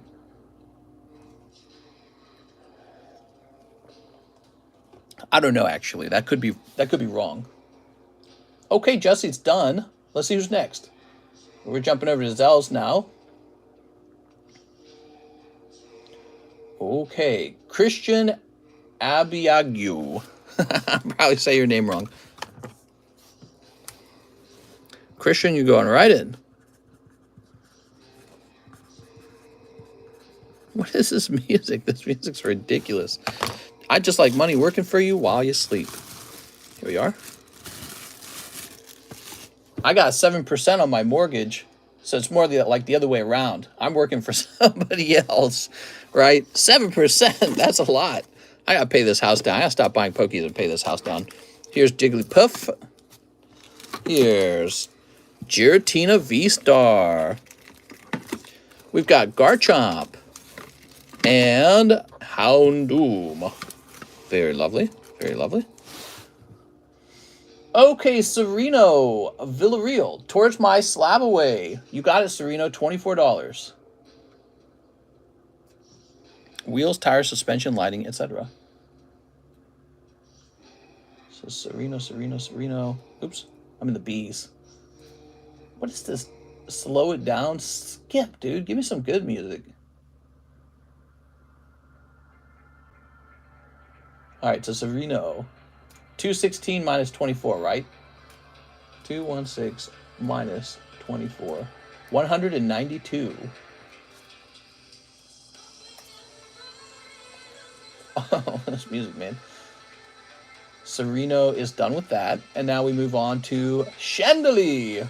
5 Rent a Girlfriend, 1 Crystal Revenge. Okay, you got it.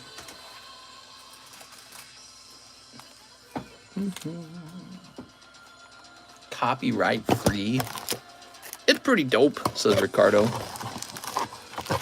You know, I was reading about how the millennial generation at our age does not have the wealth and assets that the previous generations had at our same age. And anytime you hear that report, if you go to the comment section, you got a bunch of people groaning in the comment section. Look at what the boomers have done to us. They're stealing all our money. But actually, I feel like there's this big problem going on where life really started to get cushy for millennials. Yeah, you know, we're the children of Gen X or whatever, and life is getting real easy. You got the internet at some point, TV. Everyone tells you go to college now. You go to college and you party for 4 years. And I feel like what the millennials were not raised on was the idea that you need to go build a skyscraper in New York. You need to go start a restaurant or a warehouse. You need to go open some business that's never been opened.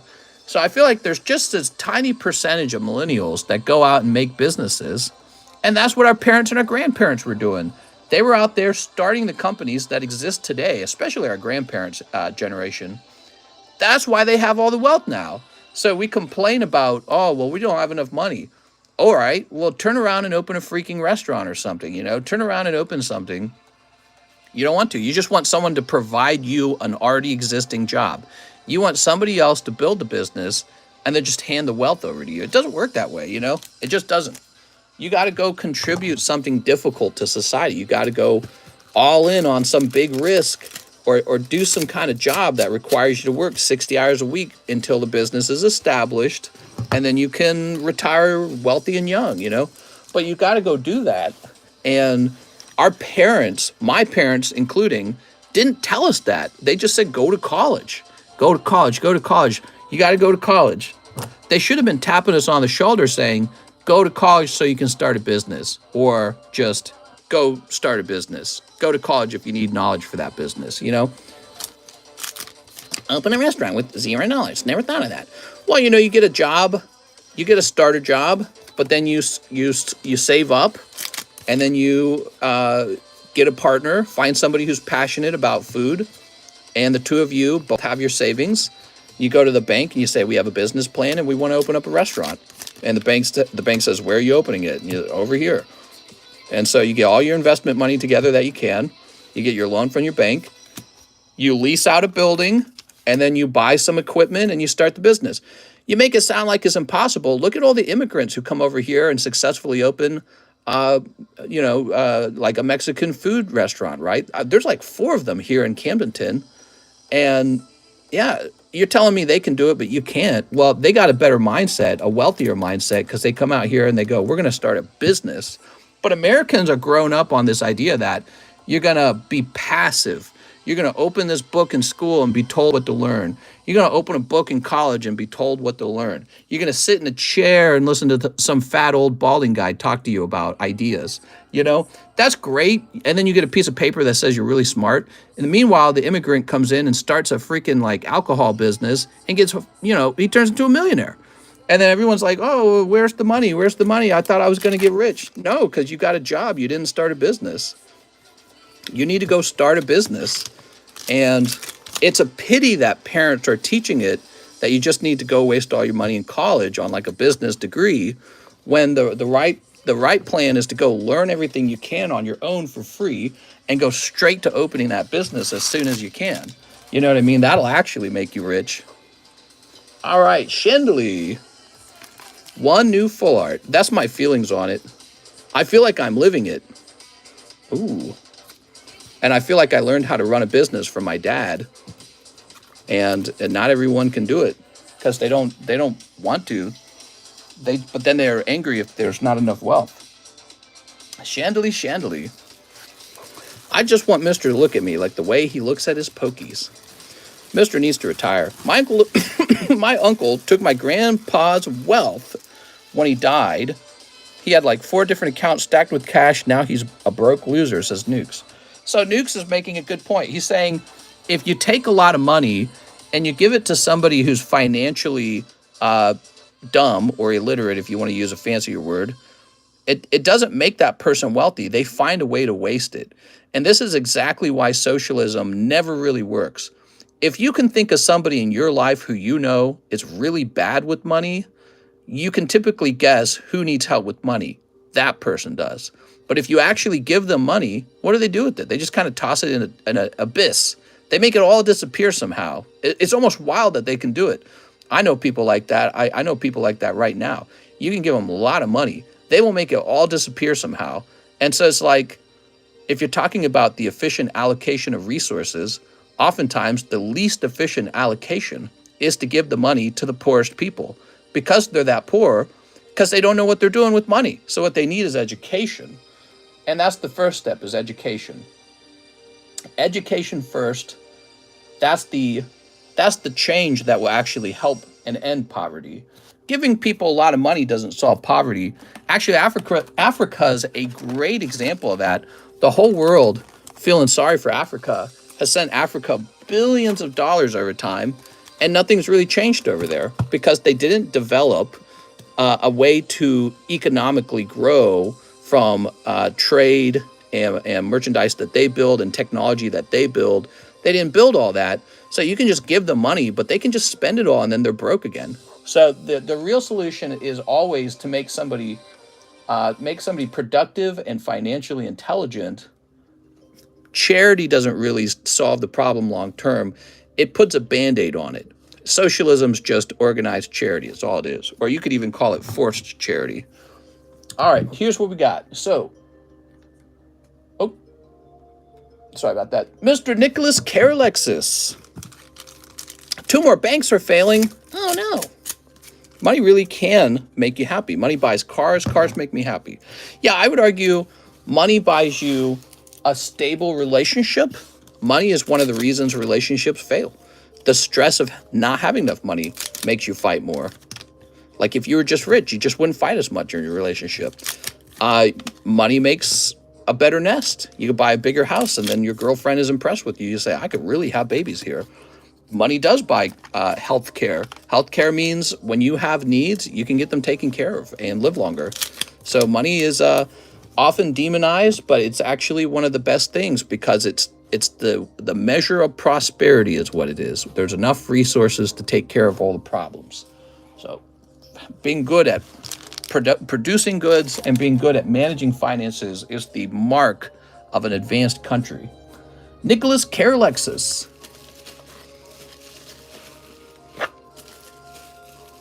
Here we are. 7th son, I would definitely go there. You mean a casino 7. Money is a powerful tool that can make you happy. If you're dumb enough, even money can't make you happy. Yeah, it's amazing. Some lottery winners go broke. Not some of them. It's actually almost all of them. Did you guys know that? Almost all lottery winners go broke. Very few of them manage to become wealthy over time. All right. Too much money becomes boring when you have everything. Let me know when you have everything, Steez, because I think that is you speaking from not experience. All right. So, we are caught up on Zelle and moving back to the PayPal orders. Roger Gray, 2 live customs. He says he's going to pull a Gengar for Jen. Whoa. 1, 2. My friend's father won the lottery 3 times. He's doing pretty good. That's why you put money in cars, because there will always be new cars, so you will never have all of them. That's true. What? What are you talking about? If I won the lottery, I'd give it all away to the bank. Tower of Terror. You got the Tower of Terror, man. Where is that? It's a nice little card. Oh, sweet. 9.5, Tower of Terror. All right. What I mean to say is mo money, mo problems. Roger Gray. I guess that's a Gengar. That is a Gengar. That's not the Gengar plush that Jen is bummed that she didn't pull. She's very sad. It broke her heart, guys. Matt Rodriguez, 6 Silver Tempest. All right, that is the end of the Silver Tempest case. It is time for me to get a new case of Silver Tempest. I'm going to go looking for it. Give me a minute, okay, everyone? Time for a fresh case.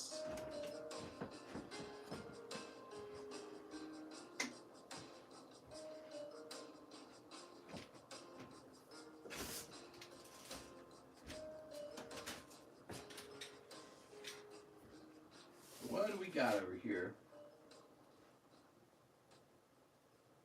Silver Tempest. I found it.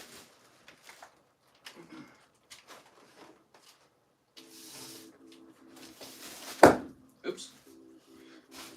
Stepped on a packing there. One of those air pockets. Now the question is, where's my box cutter? I think my box cutter's in the other room. Give me a minute, guys.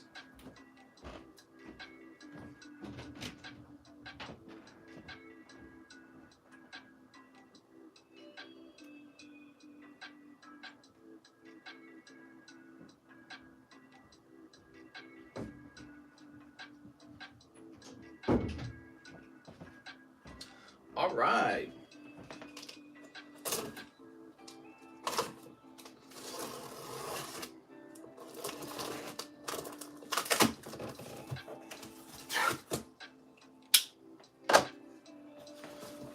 Very nice. I like Silver Tempest a lot. Ooh. Beautiful.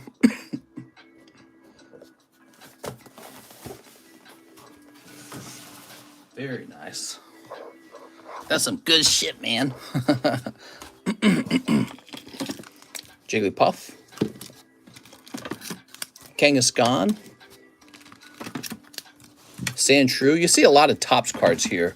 It's because there was a point where I graded a lot of Topps. Krabby.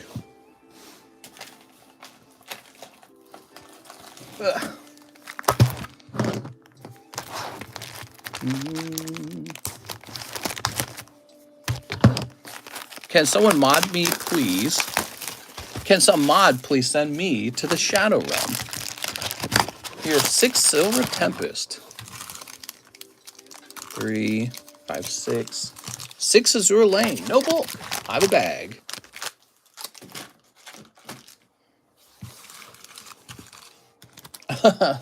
Rand's just like, no. Okay, and here's 5. 6. Are you ready? Get some sneeps. Get some deeps. Sneep. I found out in a Lord of the Rings trivia, I found out that J.R.R. Tolkien's son does not like the Lord of the Rings trilogy. He says it's just an action movie made for kids. I was like, man, that's too bad. I thought they were pretty good. They're some of the most highly rated movies ever made. Let me have a cough. So J.R.R. Tolkien's son doesn't approve of the movies. All right, Matt. Mr. Matt. That's a hollow. Whoa! Holy moly! Very nice. Both of these. That's a hollow. Have you checked about your coughing? I'm concerned that there's something going on and you've been coughing a while now. Yeah, it's been about 4 weeks of coughing, but actually the coughing's going down. So right now it is going down. So I know I'm still coughing in the stream, but it's actually not as bad. And I'm not coughing that much at all in the other rooms of my house. So it's pretty rare for me to cough now. And so I see it as an improving cough. It got pretty bad. Advertising is a ban, not a timeout. What are you guys talking about? Okay, that's a hollow. Avatar: The Last Airbender. That's nice. That'll probably sell too. Cashing in on these IPs, man. Weiss is moving fast. Good for them. Whoever owns Weiss is making tons of money. I haven't seen any of the cards. I hope they are nice. There we go. There are some mamacitas in Avatar: Last Airbender. Bregson. Remember when they made that live action movie and it was just awful? There we go. I feel like a weird thing they tried to do in the Avatar movie, the live action movie. I feel like one of the weird things they tried to do is have like each bending group be like a certain race of humans. I feel like that was a terrible design choice. They should not have done that. They should have just picked fun actors for each role and the best actor for each role. And that's it. They shouldn't have gone with, well, the Firebending Nation, they're Indians or something like that. Like, what? Why? It feels so shoehorned and weird. You know what I mean? Do you guys remember that? I'm trying to remember. I think waterbending was like white or something like that. Here we are. Here's Ponyta and Zubat. Dude, this music is terrible. This is their best music.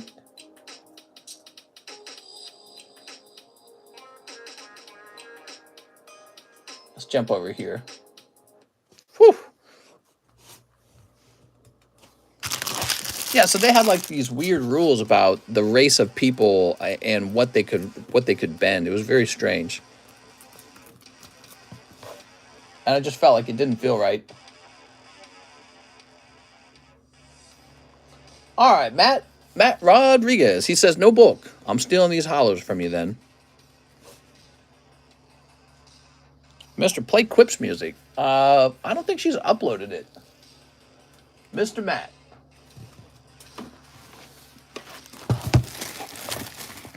Matt Rodriguez. Very nice.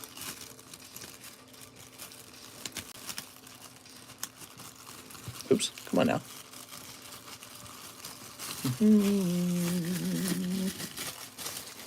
Very nice.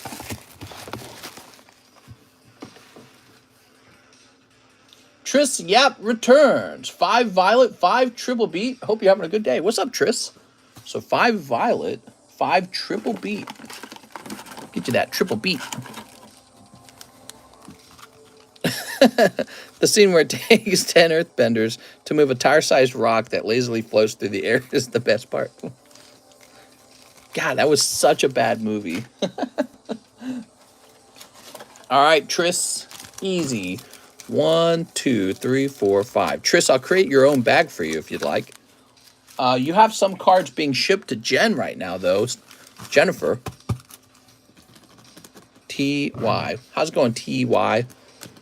All right, this is for Tris Yap. Because it's M. Night, gonna have a twist. We don't speak of that abomination. Please throw them together. Oh, you're Tris Yap. Okay. She's shipping out. So would you like these to ship out as well? Here's Havayama. Did you end up paying more for triple beat? Yes, a lot more. You see, I'd ordered the boxes like 2 months ahead of time, and that is because I was seeing the sales on Violet base set and deciding to buy, you know, into the next set ahead of time because of the good sales. Wow, look at that. That's cool, man. It wasn't like a full 2 months. I think it was like a month and a half. If your cough is hurting in your chest, you might want to Ronson check because I have bronchitis. I didn't know it. After 2 weeks of coughing, it started to hurt really bad in my chest. I did have chest pain at some point. I could tell it wasn't heart pain. It was like chest pain, lung pain, caused by inflammation, presumably from coughing and from straining from the cough. That is now gone. So I feel virtually fine. There's no symptoms other than the cough. And you guys can hear I'm talking a lot better with fewer coughs in between. It is definitely going down. The cough is going down. So yeah, it's a... looks like I might have had bronchitis or COVID or something, and I'm getting better now. It takes a long time for the return card. All right, and Myrodon. There we go. For Miss Tris. How's it going, Tris? Okay, mister, I hope you feel well soon. Me too. I do hope I feel well soon. If it gets worse instead of better after this point, I will go to the doctor. But it feels like it's getting better. It's definitely getting better. And, yeah, so that's a good sign, right? Trish, you got a lot of nice cards in there.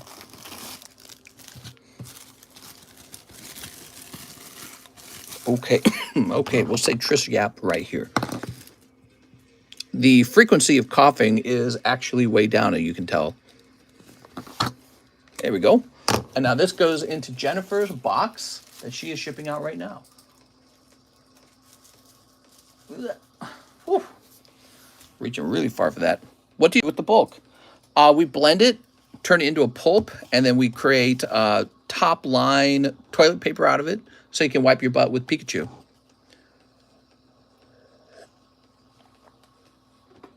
Earlier, we were using it as a building foundation for homes. We were making bricks of bulk, and then we would turn it into a tiny home for people to live in. Okay, please do. Personal doctor? I don't have a personal doctor. So Ricardo says 2 Lugia breaks. Lugia. We're getting close. R. Marquez. And R. Marquez. Okay, so you had stuff, and then it got pretty old, and then we moved, and now I'm not 100% certain about where it is. That's where we are right now. I'm gonna check this R box over here, make sure you're not just sitting in the actual R box somewhere.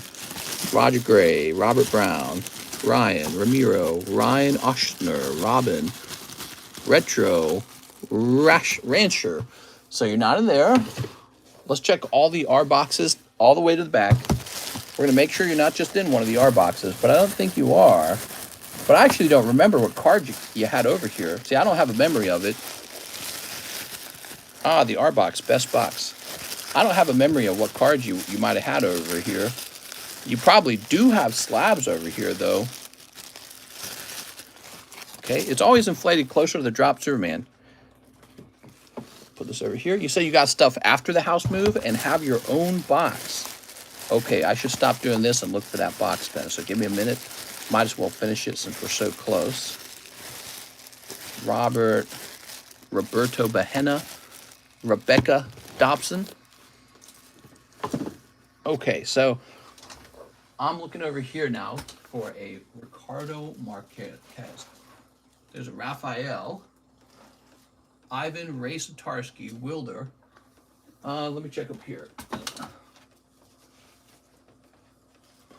Victoria Bishop, Peter Waddington, Samuel Rio Opening, Tammy Lowe, Nicholas, Joseph, David, Mario, Huwavu, David O'Callahan. Ow.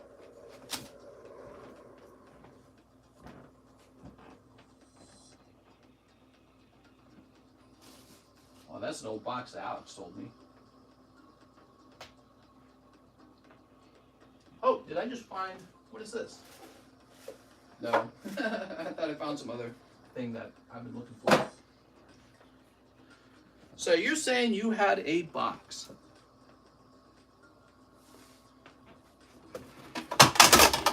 Oops. I got an about to expire box. Josh. I do not see an R. Marquez box. So let me check down here. There should also be a box for that one guy.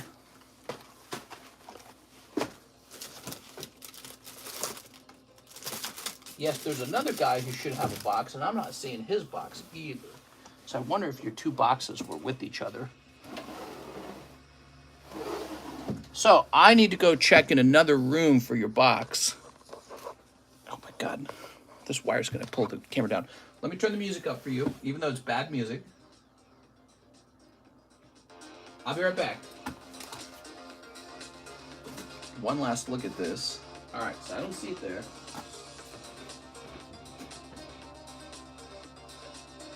All right, I'm going out of the room. I'll be back.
All right, so I didn't actually find a box for you.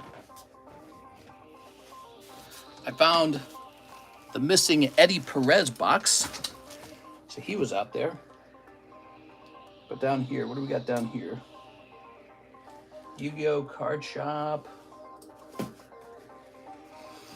So, I found Eddie Perez. I thought maybe if I found his box, yours would be next to his. There it is, Eddie Perez. And I'm going to write his name on the front now. Oh, I did write his name on the front already. I didn't see... Now, see, I don't even have a memory of an R. Marquez box. That's the thing. I don't even remember where it would be or what it looked like. I don't want to delay the stream. Check this out, guys. Here's an abandoned bag box, too. Let me just take a quick look in here.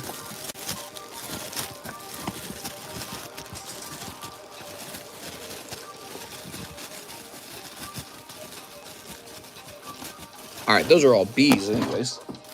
B's only. All right, Mr. Ricardo.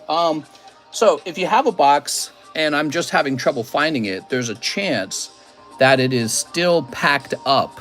I have stuff that has not been unpacked like 3 months after moving, and it's in my basement right now. So if you've got a box of cards, it's potentially down there. Honestly, think it was only some graded packs. Graded packs. If it's just some graded booster packs and graded slabs, then likely John's got those, but they're not in their own box. So let me go ahead and print you a label real fast. I'll have John look for it. Yeah, I could not actually remember you having a box over here of raw cards, because that's what I was referring to, right?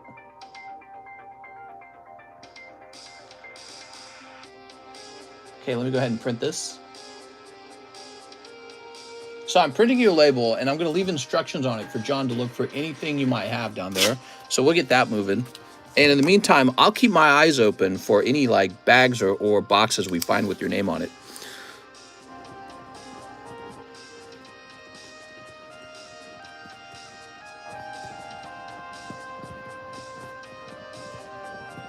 All right, I left him instructions.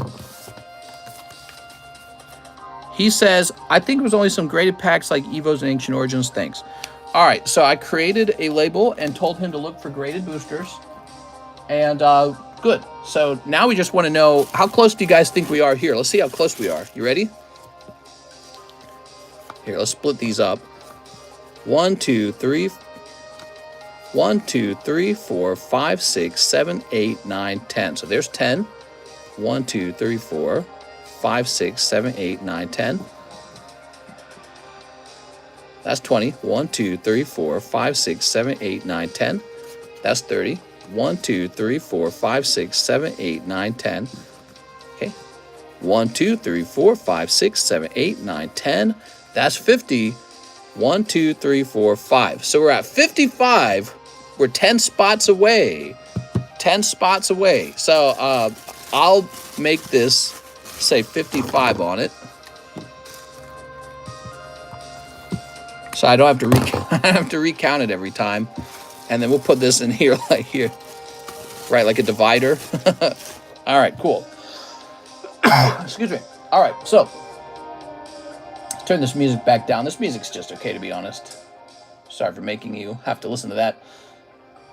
Robert Trebilco, 5 triplet. It's not triplet beat, it's triple beat, correct? I believe it's triple beat. 1, 2, 3. When I go shopping for it, it says triple beat. All right. We got 3 of them. Pretty sure the Japanese guy. How are you feeling? I'm feeling pretty good. I still have this cough 4 weeks later, but it is going away. It's a reduced cough, so I'm getting better. Japanese is triplet beat. Pick whatever. Triplet just sounds weird. All right. Triple beat makes a lot more sense. How would you rate the new Pokemon set based on what you've opened so far? It's not bad. Kind of reminds me of exactly the pattern that they used in the previous gen Sword and Shield. So this set would be the Rebel Clash set, and it has the starters in it. And so it really depends on how much you like the new starters, like Skeledirge. And some people really like them. I'm not a big fan of them, personally. You are? So, Robert Trelbico. Cold. We got the Hammer Girl. And cold. As you will recall, Rebellion's call was not very popular over time, but this set seems to have a really expensive girl card in it. Mr. Robert, new bag. Give Flamboyant Duck a chance. Have you played the new game? Yep, I played through. I stopped after defeating like the champion and all that. And then it was having you go back, I think, and re-challenge all the gym leaders. And I quit at some point during that. Robert Trelbico. 3.23. Hey, mister, I forgot to let you know I have a smaller bag in my order. Sorry, says Bo Jackson. DLC not till fall. Ugh. It's a long time. The fall will arrive faster than you think, man. Gotta enjoy the summertime. Here we are. By the way, we still have not listed our lake house on whatever you call it. So, oh, man, you know, we are tempted to sell it, but man, it seems like a good property to hold, and we got such a good mortgage rate. We got to get it listed, man. We need like a property manager. I wonder if I could just call some property manager. I bought the new Pokemon game 2 weeks ago. I haven't played it yet. I'm actually thinking about returning it. What? You can't return it. We haven't gotten the lake house listed because we're so busy with our real jobs. We get paid to do a job already, and so getting the lake house listed is like another job. Mr. Hire Property Management Company. Yeah, I wonder if John could just do it all. I don't know. I don't know if John would be... I guess I'll find out what they charge. That's what I need to do. I need to find out what do they charge and what do they do. And if it's too much money that they charge and it's not enough that they do, I'm just going to ask John if he wants to do it. All right. And then John will get paid. Let's see it. Oh, we need more Azura? Man, Azura sells, man. I'll be right back.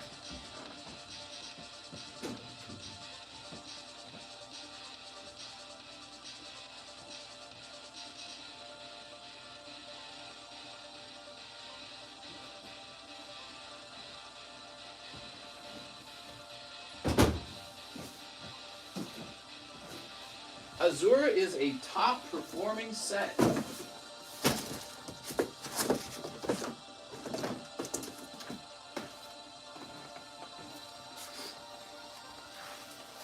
All right, we got the good stuff, man. Good, got very good product here. Thought it was already big. What? That's right, it's huge, bro. Huge!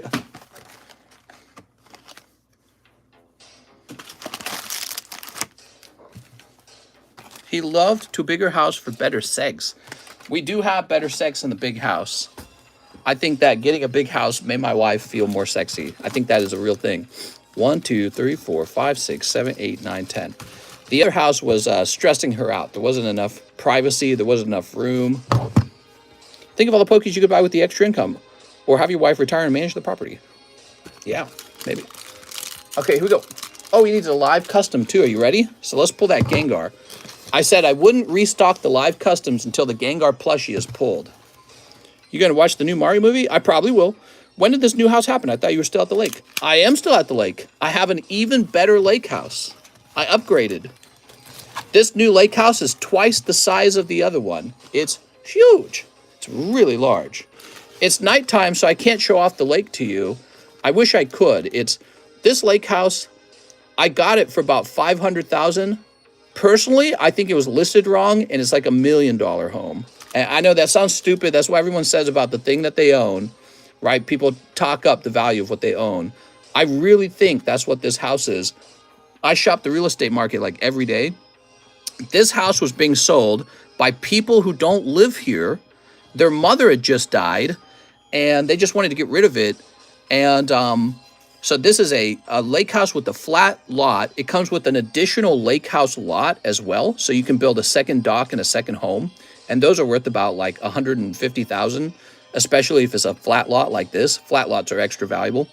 And then this house the square footage, I think I was paying like $200 a square foot. No, I was paying less than that. It was like 180 or something like that. But the average lake house price per square foot is about 250 to 370.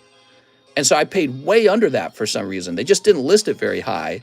And they didn't take a picture of the lake when they listed it, like as if it wasn't a lake house. And the day that they listed it, I made an offer. I made an offer on the day that they listed it. And then we got the offer accepted and it just went through. So that's how we got this house. I was watching the market every single day because my wife was really unhappy with the other house. It was too small. It wasn't private enough. Nowhere to walk. But anyway, so I did a calculation on similar lake houses of this size and quality. It's a very nice house. And they're all like $1 million or more. They're like $1.5 million, some of them. And I'm looking at it going, man, even in the best estimates, even in a conservative estimate, this is $1 million home. I was telling my wife that. They should have sold the extra land lot off. We have this giant chunk of land in the middle of our neighborhood, and it's all ours. And you could just build a dock on it. And that's super valuable out here. We're just outside the city of Camdenton. That's valuable, being inside of a city. Yeah, it's like a 5-minute drive into the city of Camdenton. It's a beautiful neighborhood. It's a neighborhood with its own water and sewage, which out here in Lake of the Ozarks, not all houses get water and sewage. Some of them have like a septic tank and well water, right? Which, by the way, we also have that, I believe. Mr. Sell it to an investor. They pay at least 30% over market in most cases. Well, I think if we did some repairs on it to the tune of about $80,000 of repairs, so we spruced it up to be really nice. Because it was a single family-owned home. The person who lived here built it. He built the whole neighborhood. So this entire subdivision was designed and built by the guy who owned this house. He was like the master planner for the subdivision or some crazy thing like that. And this was his custom-made house. So gorgeous. Old trees and all that. And so he passed away, and then finally their mother passed away. And so for whatever reason, they didn't keep the house. They don't live here. They live in a different place in Missouri, so they just sold it real fast, and we snatched it so fast. I had been shopping houses for an entire year before this one got listed, and there was even a moment where I kind of gave up. I said, oh, we won't buy another house. And yes, it comes with custom-made mold. You got it, man. Damn, that's some booty cheeks right there. But yeah, so anyways, the price on it, the square footage price is insanely low. It makes no sense at all out here. Every realtor I've spoken to says Lake of the Ozarks real estate is exploding in value right now and that they can't get inventory. And it's still that way, even though mortgage prices have risen, right? The cost to borrow money for the homes. They say it has to do with the Netflix TV show that came out. They got a ton of tourism, and now everyone wants to move out here. And there's not enough lake houses to meet demand. And what do we got here? Oh, what's this? She's just having a cherry. Did they charge you extra for the COVID mold? Is that a cherry? What is that? That is a cherry. She's just having a cherry. Pop a little cherry in her mouth. She's looking at you, say, pop my cherry. Here we go. Close your ears, kids. So that lot, are you thinking of selling it or do not know, might be interested? Oh, the land lot? We're going to hold it for now. We are really contemplating building a dock on that land lot and then leasing the dock to one of the houses that doesn't have access to the lake. So out in Lake of the Ozarks, you have two types of homes, first tier home and second tier home. And so the first tier home is the house that actually touches the water. I have a first tier home, like a true lake house. Second tier home is my neighbor who's right behind me, and he doesn't actually have access to the water, but he can see it. Those houses are typically built tall, and they're typically built on a hill. But he might actually want to just walk down to the water. So if I were to build a dock and then knock on his door, I could tell him, $1,000 to rent this dock from me for, X period of time. So that's what people do. They build docks out here and then they rent them. So since the dock's right next to us, the land lot, we could build a spare dock over there and then just rent it out. So it's a potential income provider. It's just that I just don't work on it. I don't work on it because I'm so busy doing my card stream. You know what I mean? Here we are. I hired John to be the property manager or something. Not me, always using private docks where I grew up in Birch Bay, Washington. Yeah, so Lake of the Ozarks, there's a ton of docks out here. People build them and then they rent them out to people who live near the dock but not on the lake, because the lake houses come with a huge premium. You could get a simple house out here in Lake of the Ozarks, like a second tier kind of house out here in Lake of the Ozarks for pretty cheap compared to other places in the world in the United States, right? Like compared to California, these houses out here are pretty cheap. But if you want a lake house, those actually start to go up. They start to hit that $800,000 if you want a decent one, over $1 million if you want a real decent one. And then those houses are nice and they actually get outdoor access to water. You just walk out your back door and there's the water. I could do that right now. Mister, you would love North Washington. Well, I don't know North Washington, like the state of Washington. That's cold water. We get hot water. So we can actually go swimming in our lake. Did I open Mario's? I didn't open his live custom, did I? Mario Quintana, one live custom. Are you ready? Oh, it's Blackwing Bora the Spear. Sorry, Mr. Mario, that's a cold live custom. Okay. It's me, Mario. Wahoo. Yeah, the new house is way better, man. We're so much happier here. We were shocked how much better it was. The old house, every room in that house, there's a lot of rooms, but they're all like small. So it's hard to do anything in any of the rooms.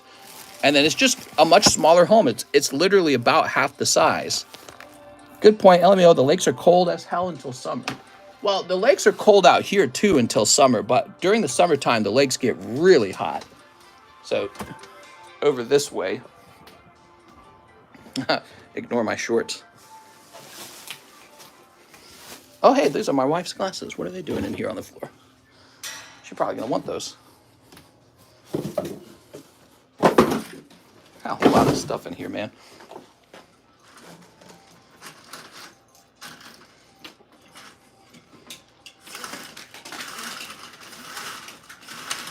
There you go.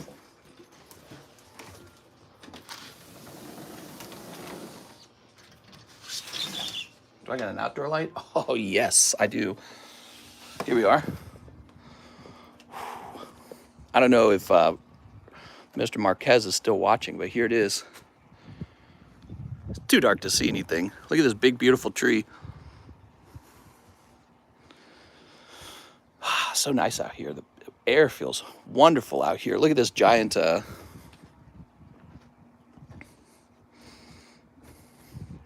look, there's the lake and there's his dock.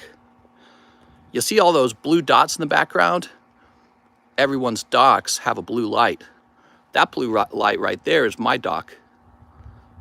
So I think that's a legal requirement to have your dock lit up. Anyways, so one of the huge advantages to this house is the flat lot.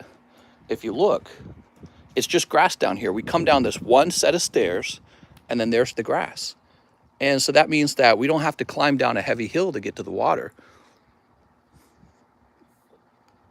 You kind of see the water over there. Ooh, it's cold out here, man. All right.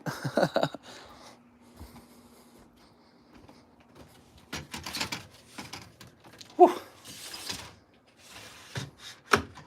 Turn that light off.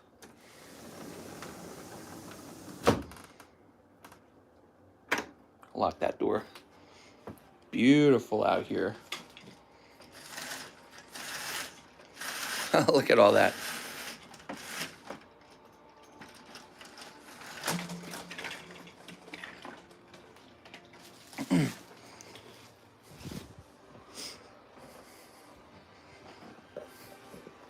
Can't wait for the summertime. Oops. Whew. Yeah, we're really, really happy with this house. But you know, it's funny. We want to move to another house after this one, too. We want to move to an even bigger one than this one. Nathan Gardner, 20 toward my SLAB-AWAY and a live custom. I can be your landscaper. I'm Brown. Oh my God, you're too funny, man.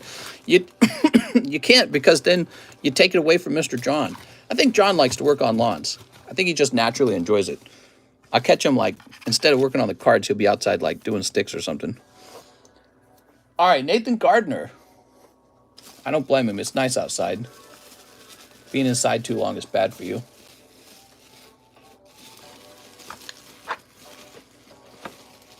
John, he's always talking about working on his yard.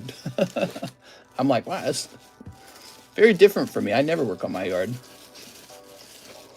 I'm like the opposite of that. Give it a minute here. So maybe you're in this box. That's a sweet view. I wish I could show it to you in the daytime. Then you could actually see the lake. New bag? Aren't you worried about flooding being so close to the water on flat land?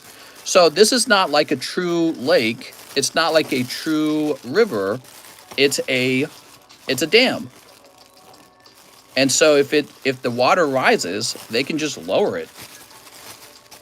But I've been told by my neighbors it has flooded before. And so we are forced to buy flooding insurance. And I keep all the cards off the floor. If they're in the basement, they're off the floor. And we talk about any kind of emergency plans for moving stuff into the upper levels of the house. I heard it did flood out here one time, and that basically you would just have some water on your floor. It's nothing too crazy. But yeah, okay, Nathan Gardner, I'm getting you a new bag. It's a risk. We're aware of it. That's the important part. We're not storing anything important on the floor in our basement as a result of that risk. Everything's up on a shelf, as it should be. Yeah, it's so nice outside. I'd really like to show you guys the outdoor when the daytime's available. You'll donate to it. What you'll donate to? Being from Washington, I'm familiar with people loving their lawn. That's a Hank Hill moment. Law, being proud of your yard. Your lawn? Yeah, it's not in me. It's not in my blood. I don't do it. It's not in my skill set, my talents. Here's Volo and Kangaskhan, the holographic one. Clefable. I'd walk you around the house too, but my wife's out there sleeping. She sleeps in the family room. Nido King, he's kind of expensive. Finish up that Lugia break, guys. It's so close. Alex says 1 Lugia break. Have you thought about buying sandbags to have on hand just in case of a flood warning? That's not a bad idea. Sandbags, huh? You know, I've never had to do anything like that before. So yeah. Hey, from the UK. What's up, man? Do sandbags really work? I bet they do. Okay, that's 1 of 10. Nobody's pulled the plush Gengar out of the live either. Nathan Gardner says, Lugia break. Mr. has 2 big full sandbags he's sitting on. That's right, these cheeks. Nathan Gardner. There we go. Haha. Bo Jackson, 1 express grade on Merlin Charizard. 2 Nintendo packs. 1 Smoochie. You got it. Smooch. Oops. Grab 3 there. Mister needs to throw around some sandbags. He'd be out of breath after 2 or 3. I have been working out a little bit. I went and played tennis for like an hour with my wife on the weekend, so that was nice. I did that in the cold with no shoes on. Okay, Mr. Bo. Let's see what we got here. Express grade on Merlin Charizard. Feel like running around in the cold forces your body to have to heat you up. Of course, it probably gives you a cold. Maybe that's why I was coughing. Dropped you a sub. Thanks, man. I appreciate that. That's what I do it all for, the subs. Tennis is no joke. Constant running. Yeah, we played tennis for a good hour. It was a great feeling, not just because we were outside for so long, but it's a 3-net tennis court. So, and then there was a bunch of people around our age playing tennis on the other 2 the other two parts of the court. So it felt really nice. We don't get enough outdoor activities, and we certainly don't get enough sort of like public outdoor activities. That's one of the downsides to living out here in Lake of the Ozarks. There's just not that many people. Really, it's like the whole town is like 4,000 people. So it's a really low population of people out here. And so for some of you guys living in California, that's probably insane sounding, because you guys will get like 1 million people in one county. Well, my county has just 4,000 people in it. And yeah, so you feel like you're living in the countryside for sure. Here it is, Super Mario. It's cozy. There's definitely a cozy feeling to it. The traffic's not too bad. You don't really deal with traffic at all, actually. There's no traffic. Here's Legend of Zelda. You can order everything online these days, so you don't feel like you're missing out on anything. But there are some music festivals, actually, too. There's a bunch of bingo spots if the population is as old as you say. I haven't seen those. I did see 2 pawn shops. I need to go to them.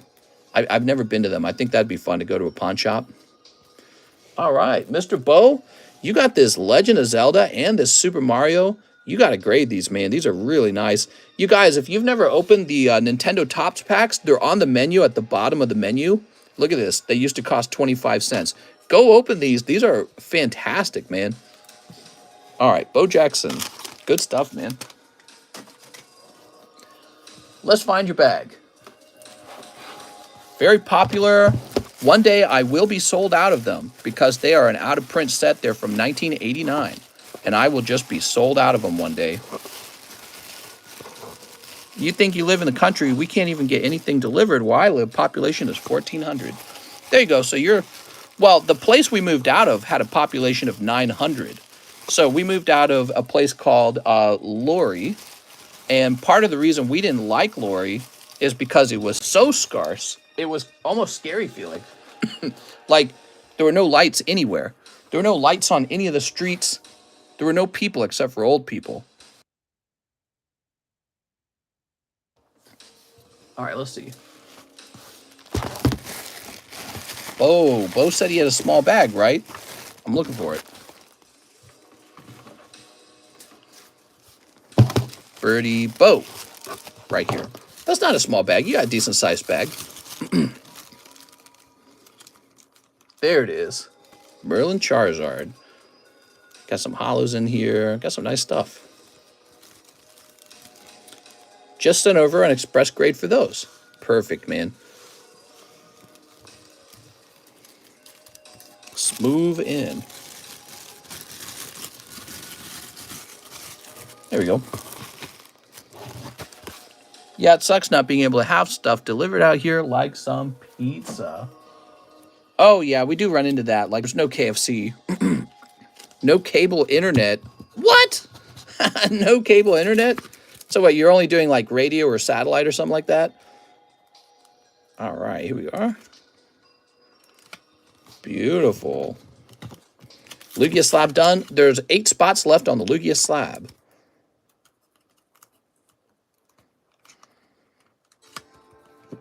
Okay.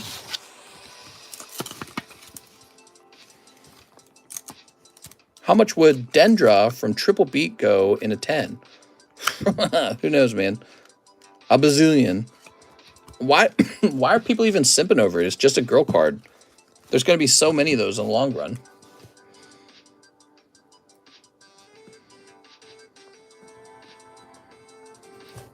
Okay, Bo. Create a little bag for you here. When you guys order grading, it keeps Mr. John full-time employed. We need about 30 grades a day so that John doesn't run out of grades. It beams down to a farm with the main tower. Oh my God, that's wild, man. I couldn't handle that, man. How would I do my stream? Yeah, you're living in the countryside, the countryside. You know, there's a lot of that out here. If you drive, so I'm in the city of Camdenton. If you drive out into the actual farmland areas, places feel so isolated. It's really shocking sometimes. I go, how do people do this lifestyle? I mean, so you're living out there because your parents live out there, I'm guessing, right? Like, did you choose to live out there? And then if you did choose to live out there, how old are you? Because, you know, I feel like a lot of young people move away to the more crowded areas, to like the city and stuff like that. Bo Jackson. No KFC.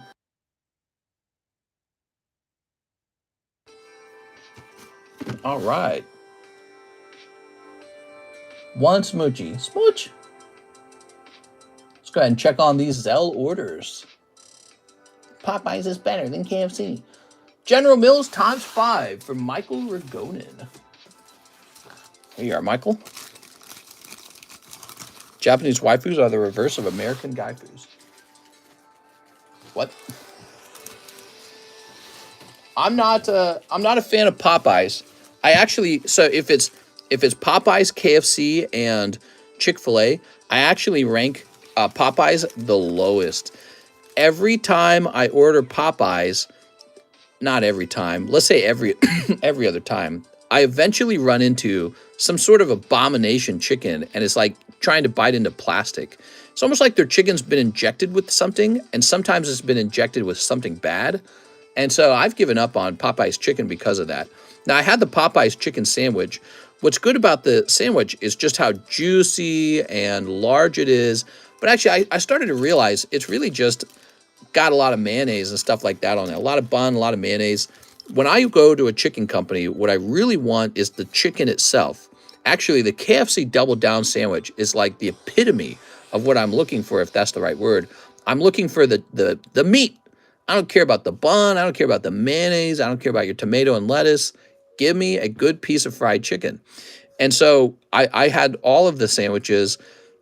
Popeye's real selling point is that it's a decent sandwich, but the actual meat, the chicken itself, it's not the best meat. It's not the best chicken. And then when I order Popeye's chicken and it's got like that plastic injection in it, whatever the hell that is, I'm so unimpressed by that point. All right. So here we are. 1, 2, 3, 4, 5. McDonald's has an underrated chicken sandwich, but Raising Cane's is the best chicken. Well, I had a lot of Raising Cane's too, and I have to strongly disagree with the Raising Cane's. So again, I'm talking about the chicken, not the sauce, not the sides, the chicken, the actual meat. Raising Cane's has decent chicken strips. They're just decent. A lot of companies have decent chicken strips. The real selling point for Raising Cane's is the dipping sauce. They have an insanely good dipping sauce. That dipping sauce is horrible for you. It is so calorie dense, you might as well be eating a tub of literal icing. It's about equivalent to eating a scoop of icing. That's how bad the calories are in the Raising Cane's dip. So if you think they're good, just because they got a nice dip, that's like saying Doritos is the best chip brand because you're dipping it in some sort of cheese dip. It's like, what are you talking about? You like the cheese dip, not the actual chip. So going back to what really should be the measure of a chicken company, the actual chicken strips from Raising Cane's, they're just chicken strips. There's nothing truly unique about them. And if you eat them by themselves without the sauce, they're just kind of like, I'm eating some dried chicken. Here we are. You ever order wings from somewhere? It's like $1 per wing, and it's got like half an ounce of chicken on it. Yeah, wings are disgusting sometimes.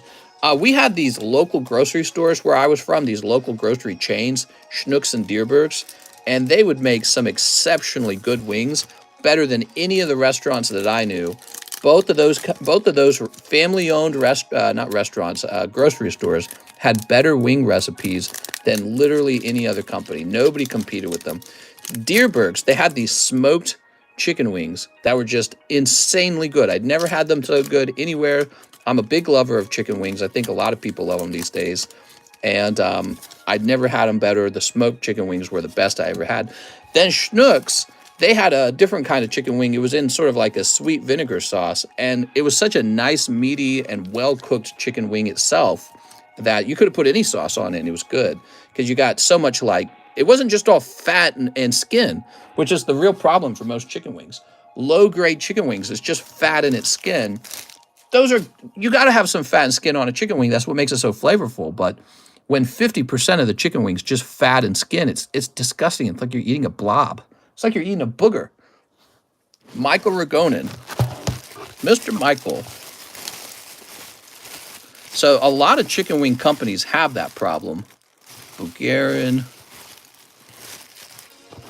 Whoa, he got Pikachu. He did get Pikachu. You get their chicken wings and you're just eating skin and fat. It's like, all right. But where are the meaty chicken wings? The chicken wings with the meat. KFC's problem is they got too much oil.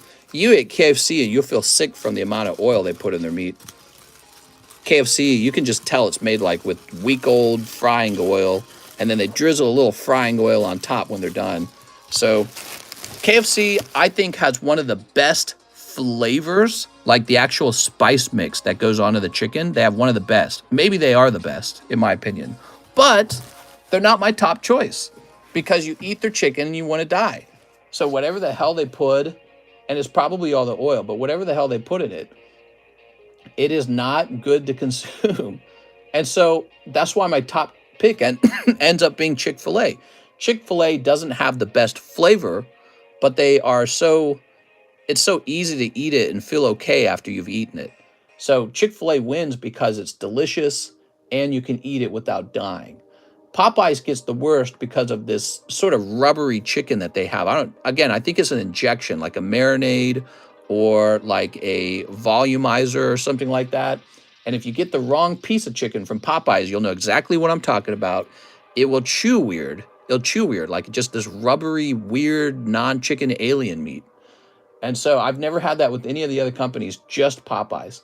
And it happens all the time. We used to live next to a Popeyes. My wife and I lived next to a Popeyes for like 3 years. We ate it all the time. It was horrible. I was like, I didn't want any more of it after a while. I was like, we're never eating here again. It's always this weird rubber stuff. Trenton Conger, 5 lives. All right, here goes. Oh, yeah, I mean, I would take the chicken apart and I'd stare at it. And I'm like, what's wrong with this chicken? And I feel like I'd experienced it one time before, and it was with frozen chicken. I got frozen chicken from a grocery store, and I heated it up, and it had this weird rubbery consistency. I'm like, this can't be right. This is crazy. All right, here goes. Time to pull that Gengar for Jan. Tail end and 20 General Mills. The rubbery texture of cooking homemade stuff would come from the tendon fat. I make a KFC video with the double down, and my tummy was so full, but no tummy hurting. I love the double down sandwich, but I don't live next to a KFC, so I can't have any. I'm so sad. All right, let's go get this. Tail end of the race. Oh, that's a good card. The double snipe. Here it is. Tail end of the race. Now, I will give you a choice, Trenton. What would you rather have? I can give you $45 or 20 General Mills.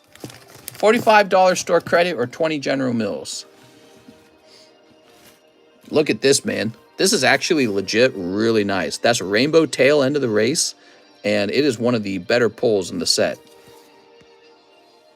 I mail you a double down. I think you could. I think you would have to like freeze it, and then you'd need to put it in a box, and it'd be like an ice box. I'm so sorry. I'm coughing more at the end of this. And then mail that express. I don't know if all that would be worth it. Send John to KFC. Mystery problem solved. Yeah, maybe I could send John out. KFC run. Store credit. You got it, man. All right. Cool. I estimate the value of that Charizard to be about $80, by the way. Maybe more. But that is my estimate on it, is about $80. And then this is going to net you $45.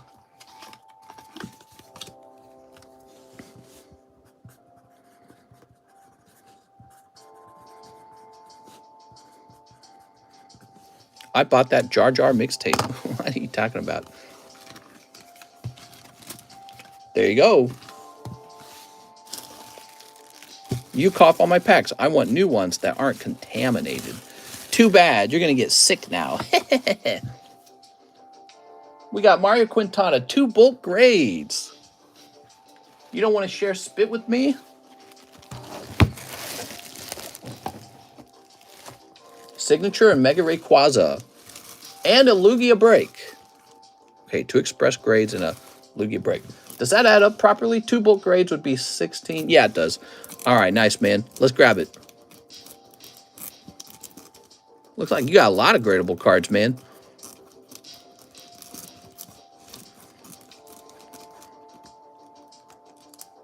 Mega Rayquaza EX. Not that one. Look at that Charmeleon. Nice, man. Mega Rayquaza EX. You got multiple Rayquazas in here, man. Oh, there's that signature. She says, I'm going to pop this cherry into my mouth. You say you had a Mega Rayquaza, huh?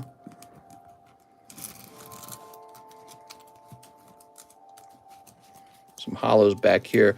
So he must be speaking about this. M Rayquaza EX. Mega Gayquaza. Mega Gay Zone. Lots of great cards in here, Mario. That one, mister. I think that's the one. You could probably send me for 3 more bulk grades and just have me pick them out. What's the pull rate on those signature cards? Not super high. It's if you get one of the signature cards, you're doing good.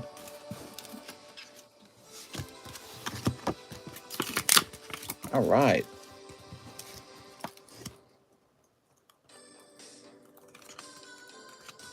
Wing. And a 2.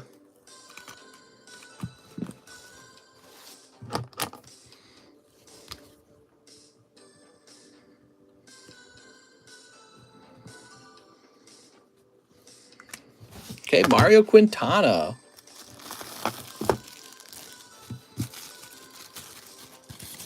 Very nice. Yeah, so I like KFC's flavor a lot.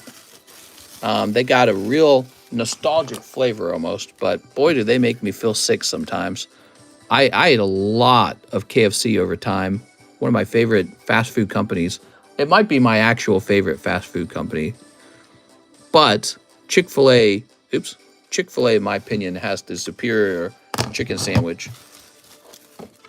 The focus is on the chicken itself, and it just tastes like a healthier, more edible chicken. Okay, Bo Jackson. Oh, well, no, hold on. Mario also needs a spot in the break. Ever had Jollibee? I've heard about it. That's in the Philippines, right? Quintana. I was watching a document about the Philippines and the poverty, the extreme poverty that they have over there. You think we have poverty? You got people who live like in toilets underground, and it's extremely bad. It's like whole groups of people doing that. So they live in extreme poverty. Poverty we don't know, much worse than our version of poverty. And I was learning about many locations in the USA. Oh, nice. I'm glad to hear that. I was shocked to learn that they had this term called pog in the Philippines, where they go through other people's trash and collect chicken bones and carefully pick the remaining meat off of it, and they'll put in these plastic bags, which they then boil, and they sell it as pog, which is like trash chicken. And man, I watched it, and it just made me so sad watching that. I was like, I can't believe people live that way. So horrible. Bo Jackson, Express Grade, Zelda, and Mario. All right, we did that. Here's Robert Shabilko, 1 Nintendo Tops, and a Sneaker Funko. Nintendo Tops. I saw that on YouTube. Yikes. Yeah, I'll get a picture. Hold on, let's see if I can get a picture of it. Pog.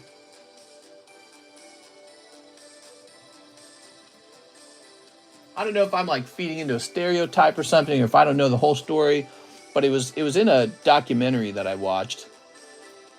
They don't really have any good images of it.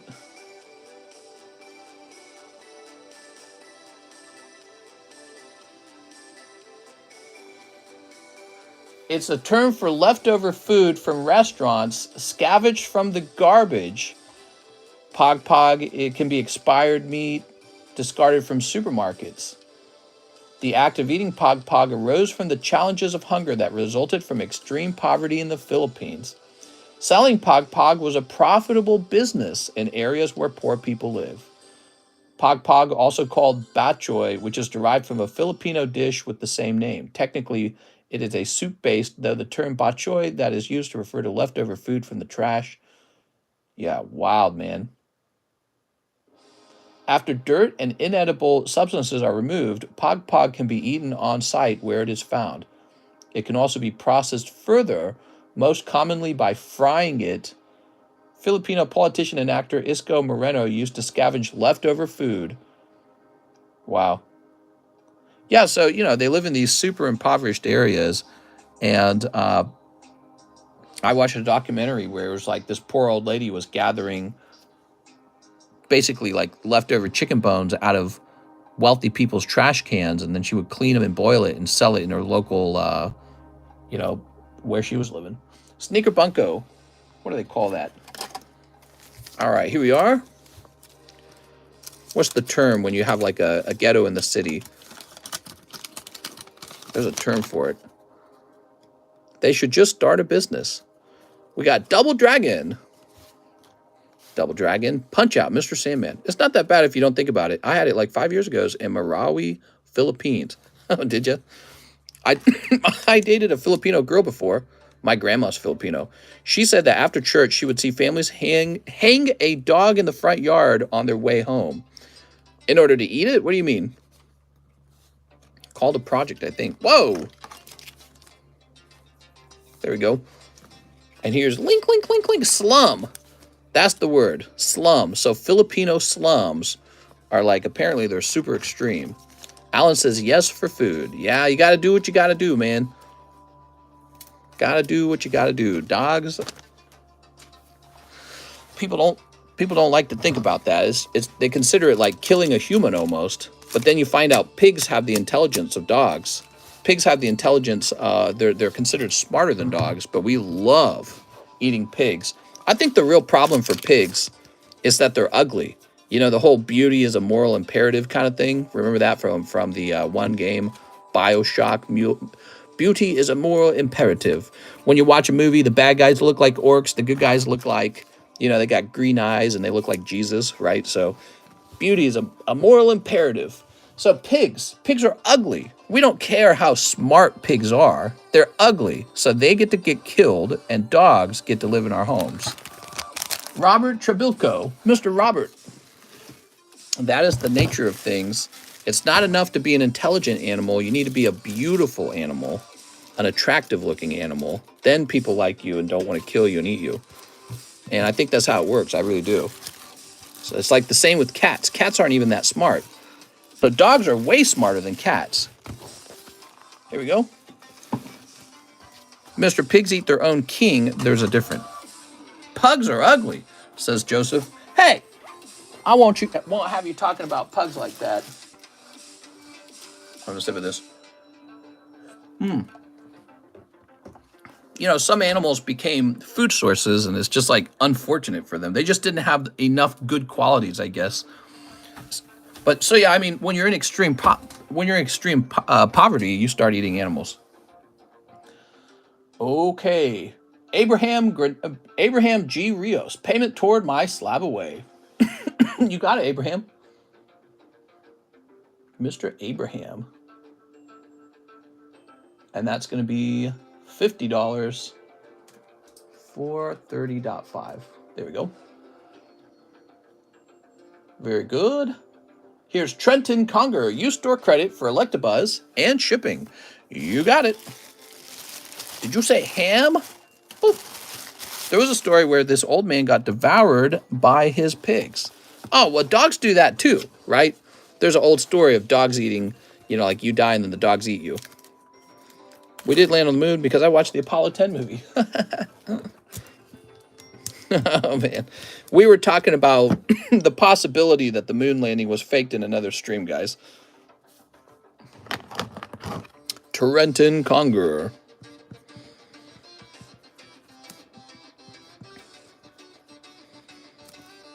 There you go. And shipping? You got it, man. Let's find your bag first.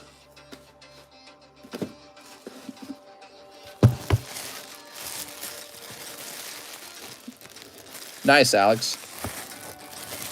Oh, Trenton. Trenton, put your phone away. Trenton Conger. Did you get your own box? You a box guy? Let's see. Why am I not seeing Trenton? Just ship the slabs. You got it, man. Slabs only.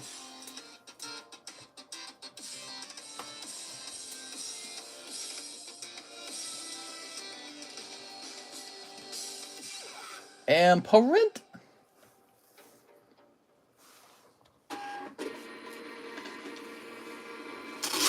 Mister, if they went to the moon, how come they have shadows on the moon on that old footage? Good question. I don't think they went. Because the sun was shining on them, bro. There we go. Duh. Okay, who's next? It looks like there's no line, but let me check the ZELLE orders. Eric J. Lopez, 2-star berth. Okay, you got it. The Earth is flat because they had spotlights on the ship. I knew it. What is this music? This music's terrible, dude. Skip, man. Awful. Unless it was filmed on a movie set. We should read about the top conspiracies about the moon landing, like what makes people believe it was fake. All right, what do we got here? Oops. Man, this music's kind of loud too. Let me turn this down. So this is for our friend Eric J. Lopez. Mr. Eric. Oh my. Here's Shaman. I'm blaming Shaman. And Tortilla. Mister, how do we know if we have store credit? Because you were there when you were given store credit, and then I put your card in the bag. There's no stars in the background. Please, guys, we didn't need the moon discussion again. I saw the budget for that launch. It was real. Okay. I mean, if you have that much money, I guess you could easily afford to fake it, huh? If you had enough money. Let's see. I'm kind of playing devil's advocate because I kind of believe it's real too. But it's kind of fun saying it's not real. Fun fact, the Russians were the first to have a man in outer space. Mister, tell me a bedtime story. Once upon a time. I don't know, man. You died in the UK and the government took most of your wealth instead of letting you give it to your children in an inheritance. The end. Here's the ultimate match. Look at that Scyther. Success! I think he's about to put his booty cheeks down in that mouth. What do you guys think? Here's Slowpoke. He's slow. And playtime. Playing with Pikachu. Okay, we are done with the ZELLE orders. And there are no orders in PayPal. Well, that's the end of the stream. See you guys later. I mean, we got a good hour left. We're at 200 minutes. I could technically wrap up if I wanted. How come everyone calls you Mister? It's from the first year that we were streaming. There was a little kid who would call me Mister. It was really funny. And so it kind of caught on. I started calling people Mister too. That's part of what made it happen. Buy Lugia spots. Oh, yeah, so the Lugia card break. Let's talk about it. Let's talk about how close it is. This is the Lugia break. It's 1 out of 65 odds that you get this Lugia card for $16. You're buying an energy card. An energy card comes with a chance for the Lugia. All right, so it's according to this, we need 7 more spots to sell, and that begins. So after 7 spots, Lugia is handed out. It's very close. 7 spots left. It could end in this stream, or we could wrap up and go to bed and finish in the daytime stream. What do you guys think? That gem mint Aquapolis Nidoking is beautiful. Yeah, he is nice. That kid is now in this group. It'd be funny if he was. I wonder if he'd even remember. I could price up slabs, but we got plenty of slabs up there. I could put them in the live, but we're not putting any more slabs in the live until the Gengar plush is pulled. I could sit around and talk with you guys. Guys, it's easy money. Lugia for $16, guaranteed. Oh my God. Yeah, I'm pretty satisfied with tonight. Here we go. Here's an order. So let's see. Let's go ahead and refresh, actually. So Trenton's done. Alexio Alvarez, 5 Silver Tempest. I have a small bag. How do I become a member, says Ryan? PayPal gives you that option. I think it's $2 a month. Here we are. Not very much money. All right. Alexio. Wow, we're down to 160 viewers. We had 200 viewers. I wonder why it changed so dramatically. Why do you guys think we lost 42 viewers? Here we are. Usually we have a bit more viewers this late at night. Do we actually? I don't know. Maybe I'm just exaggerating. Maybe we don't have more viewers than this at night. Maybe this is about the correct amount. I don't know what I'm basing my expectations on. Here's unknown. Man, silly unknown. Do you have those General Mills slabs for sale still? I have 1 General Mills slab for sale, and I think it's a 9. I'm not sure. Your page story made people depressed. Oh, the Pog story. Here we are. All right. And Donphin. I love telling stories like that, though. It's fun. There we go. I'm ready to eat some Pog as long as it's from the KFC trash can. None of that Popeye's trash can food. I'll never eat Popeye's trash can food. KFC trash can food only. I have standards. Alexio Alvarez. I would have married one of them and given them a better life. Well, that's what, I guess that's what my grandpa did. He was stationed in the Philippines, so he had no chance. He fell in love with a Filipino mamacita, or whatever the equivalent word is for them. Let's see. Ugh. Elaine. It's funny because I don't look Filipino at all.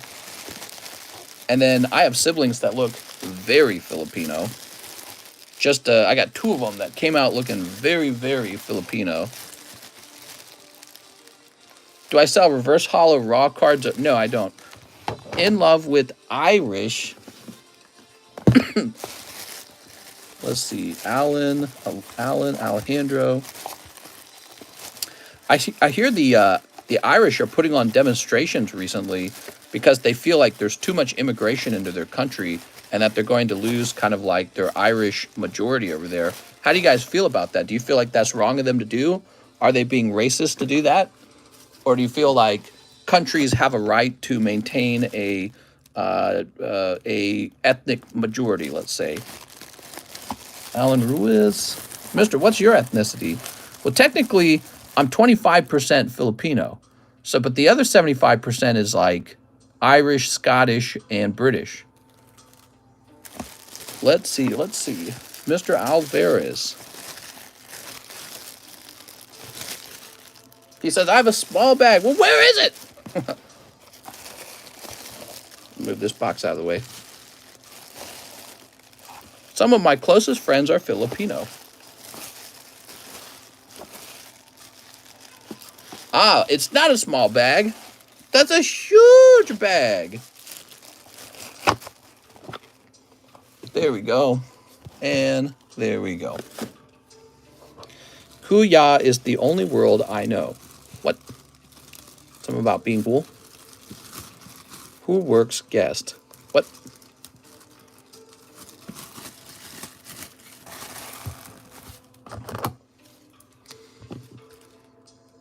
$3.23. There we go. Very nice. Ooh. Oh, I'm sorry. What the heck do I have in there? Well, let's see. It's from a while ago. It's a slow night right now. I'm Puerto Rican and German, the daddies of ethnics. What? I'm Puerto Rican. You got a real mommy right here. Agumon. You got some Digimons. We got a new Digimon set in the menu. If you haven't seen it, take a look at that. Would have guessed that you're friggin' Filipino. I'm quarter Filipino. My dad was half Filipino. And then my grandma's Filipino. She's whole Filipino. There we go. Is that enough to count as a minority? Am I a minority or am I not Filipino enough? 25% count? I don't think it is. I think people will say, "Nah, you're not ethnic." I think it comes down to looks too. Like if I actually looked, because I have siblings that actually look more Filipino than they do look Eurocentric or something. It's substantive. I have siblings that actually look Filipino, and they could be like, "Yeah, I'm definitely Filipino." You're a minority. Welcome. Yes. Now we can complain about the whites. Ugh. All right, we got an order. Let's see what it is. Freaking whites, man. Philip Webb says, I have a bag, one spot in the slab break, one pookie bid. Freaking whites, dude. What do we got? So this looks like a really bad card, really scratched up, right? But it's actually a no rarity Mewtwo. Congratulations. This is a good pull. Philip Webb. All right. No rarity Mewtwo. Fancy. One spot in the slab break. 6 spots remain in the slab break. Just 6 spots, guys. Yeah, I remember putting that in thinking I should just grade that. Okay, Mr. Phillip. Freaking whites, dude.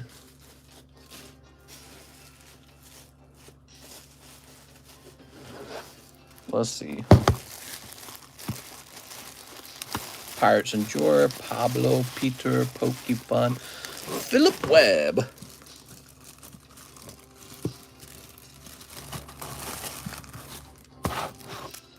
Let's see. 3.23. All right.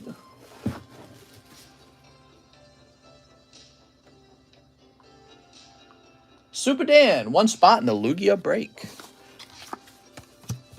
Super Dan. If you're new and you've never ordered before, feel free to ask me any questions. We're all caught up on orders, and there's a little bit of time left in the stream. 2 Pokemon Violetarinos. All right, you got it. 2 violets. Irish is like super white, though. Super white. Is it the whitest of the white? I don't know. I feel like Germans are super white. Germans are the ultimate white. You know what I mean? They're like super duper white. We were slaves, dog. Yeah, Irish don't want to hear it, man. Here's Indeedee. There we go. The Irish were treated poorly, weren't they? Isn't that the story? The problem with saying that is that it's not really a good comparison to like African slaves, right? They had it far worse. So then when you hear the Irish complain about the way they were treated, they go, oh, come on, shut up. You know what I mean? You got it way better, bro. Here it is. Still British. The Irish weren't British. The Irish were treated poor by the British. They had their land taken away, and they were not treated well. If you're talking about the UK. Actually, it's kind of fascinating because you still have Ireland as a country, like a separate country, but Scotland is part of the UK. Scotland is not separate, and they want, quite a few of them want independence. Very fascinating. I wish they wanted independence so they could be more Chad or something, you know, like more capitalist, more, more nationalist. But I fear that they want to be independent so they can rejoin the EU, and that kind of makes me sad, actually. All right, so who's next? Nobody. Nobody's next. I'm telling you guys, there's no wait time. Bryant says 2 spots for the slab break. One of them is a giveaway. Whoa! Let me have a little cough here. I feel like I might as well just have another one of these lasagnas. There we go. Bryant, that's too kind. So the first one will say Bryant.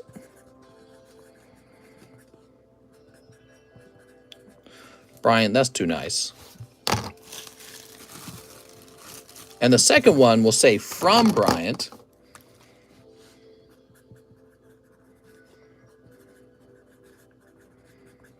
Okay, and then we need to add your name to it. We're going to go ahead and do a Nightbot giveaway. Before we do that, I'm going to turn on subscriber mode. I feel like everyone who has hit the subscribe button will expect you to have also hit that subscribe button because we are one group. And it would not be fair for you to be able to obtain this without joining in, you know what I mean? So the keyword will be 002. That's the keyword this time, 002. Whew. All right, man. Another giveaway. That's awesome. Bryant, really generous. I want to pay to silence all the mods. I would make the mods get in a line so we could spank them.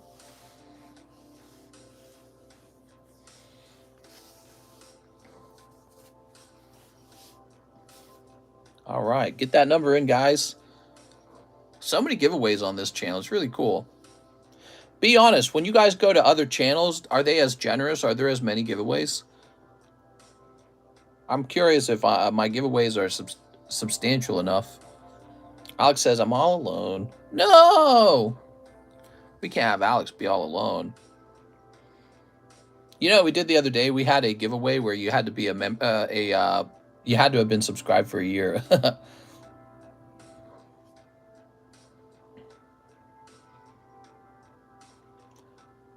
All right, I think we're about ready. I've been with you years. I don't need giveaways. They say they give them away, but this feels more instant. I don't really go to the other channels. Can't believe Leonhardt not gay? You thought Leonhardt was gay? Here goes. The winner is Procod. Mr. Procod. So that is from Brian. From Bryant Foucault to Procod. Procod, who are you again? I see your name all the time, so I know you're here all the time. Did he come out as straight? Guys, I have a big announcement. I'm coming out as straight. 1, 2, 3, 4, 5, 6, 7. 3 spots left. No son of mine will be a heterosexual. Gross. You'll date another man like your father and your father's father. No son of mine will date. It's going to be dating a woman.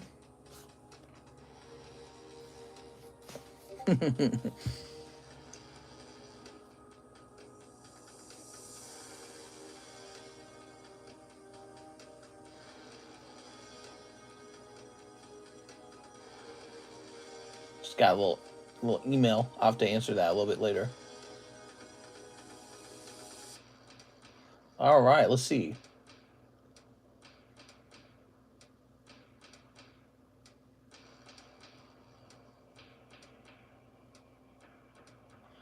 So it says there's no more orders. Man, I'd hate to quit it with just three spots left.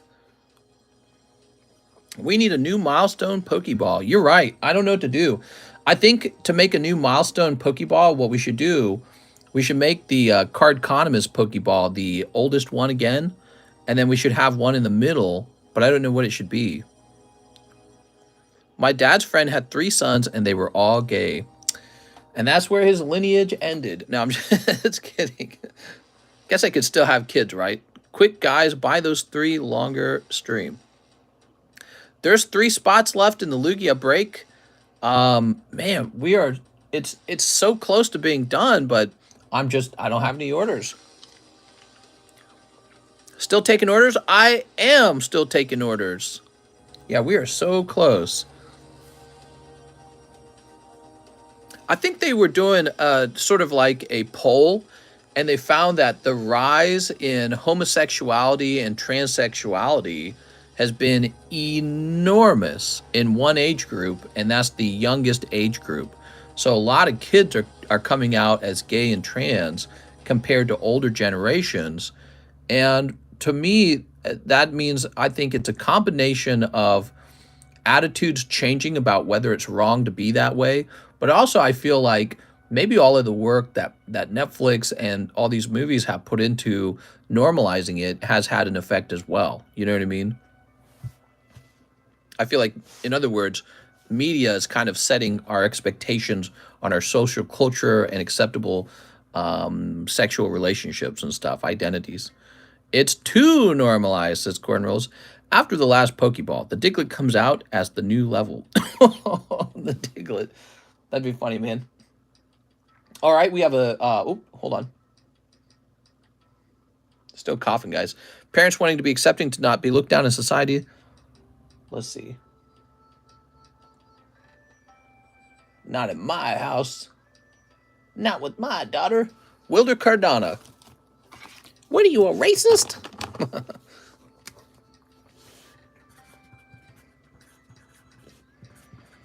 Two spots.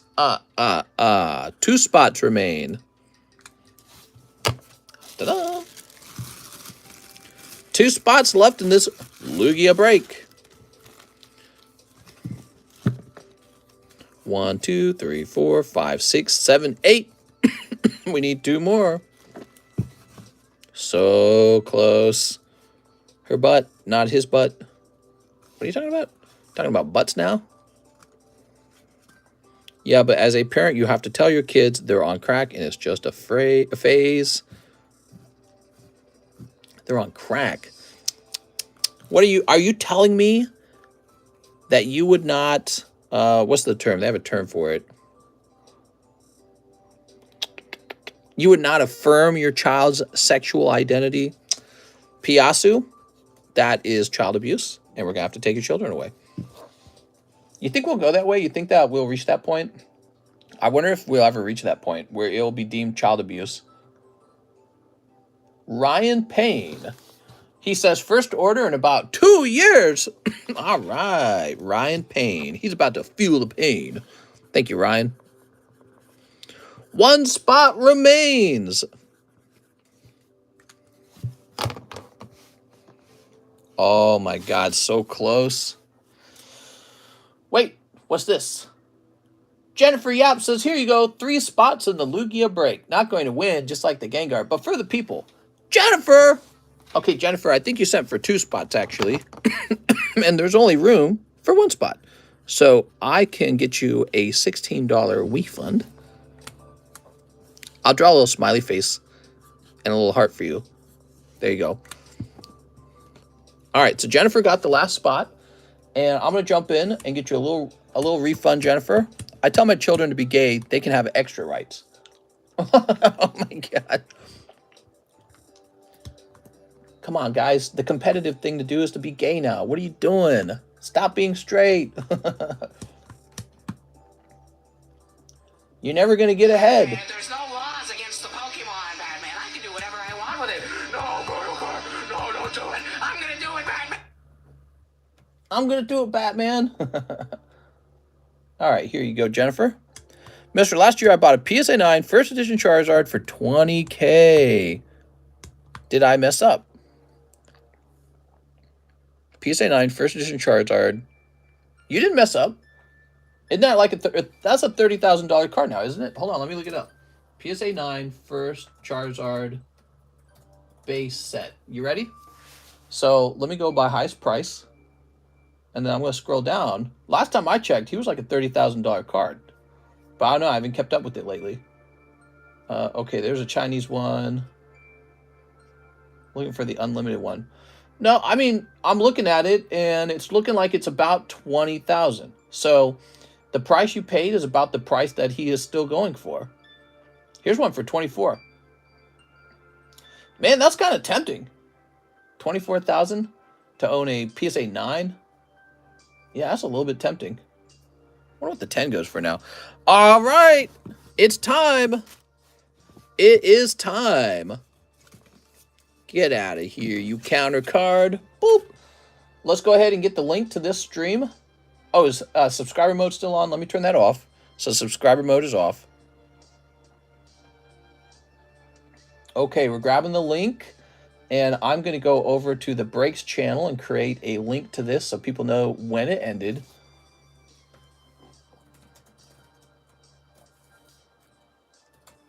Okay, Lugia break.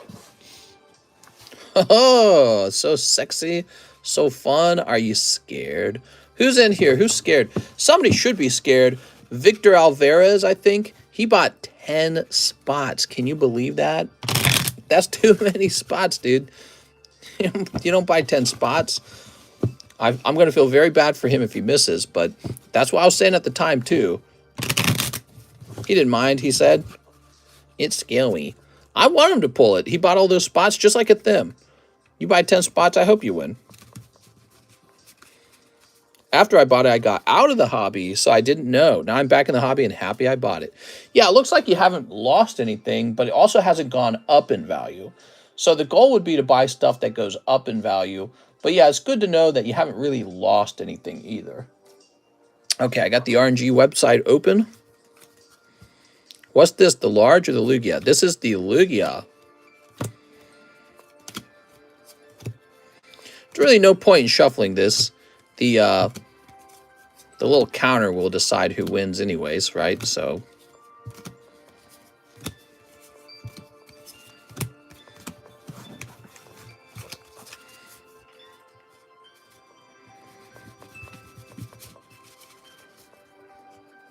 all right.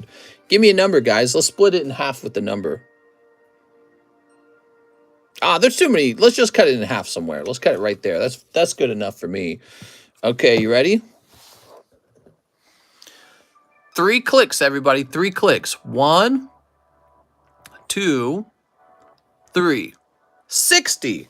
60 is the winning number. Here goes. So count with me. 1, 2, 3, 4, 5, 6, 7, 8, 9, 10, 11, 12, 13, 14, 15, 16, 17, 18, 19, 20, 21, 22, 23, 24, 25, 26, 27, 28, 29, 30, 31, 32, 33, 34, 35, 36, 37, 38, 39, 40, 41, 42, 43, 44. Wait, did I do that right? 41, 42, 43, 44, 45, 46, 47, 48, 49, 50. Sorry, I had like a brain fart. So we're at 50. 51, 52, 53, 54, 55, 56, 57, 58, 59, 60. All right, here it is. This card right here pulls the Lugia. Are you scared? You should be. What's happening right now? This is the Lugia break. Cast your bets. Whose name do you think it is? Whose name do you think it is? I'll tell you the color of the card. It's a dark energy card. Wait, says Corn Rules. Wait, he's got a medal. Victor. It's Daniel A. Rodriguez. Daniel A. Rodriguez. I was reading your comments, Sevens fans. I thought 61 would win. North dies inside. No. Wow. Congratulations. There we go. Look at that poor Alex card in there. I'm sorry, Alex. Count the rest. Is it 60? So the last one? Well, I just put all these in here. Damn, Daniel. We counted it beforehand. Audio is way off. Try refreshing. Congratulations to Daniel A. Rodriguez. I'll just get him a new sleeve. Mister, why you count 61 to win? So after we count to 60 is the next card. That's how we've been doing it the whole time. I mean, we can change it if you guys want to, but if we change it, I'm going to change it at the beginning of a new break, not in the one that we've already worked on. So we can change it over to be that way if you guys want. Ultimately, I guess it doesn't matter. Yeah, we count to 60 to split the deck. Then we take the top card off of the remaining half of the deck, and that's the winning card. That was my style that I chose. It doesn't really matter. It's still random. Here we are. But all that really matters is that we stick to that rule. But we can change it. I'll just announce that we changed it. Thought you rolled 60. Yeah, so we count through 60 to split the deck. That's what it does. It's splitting the deck, and then we take the top card off of the remaining half of the other deck. And that's the winning card. All right, here we are. Daniel A. Rodriguez.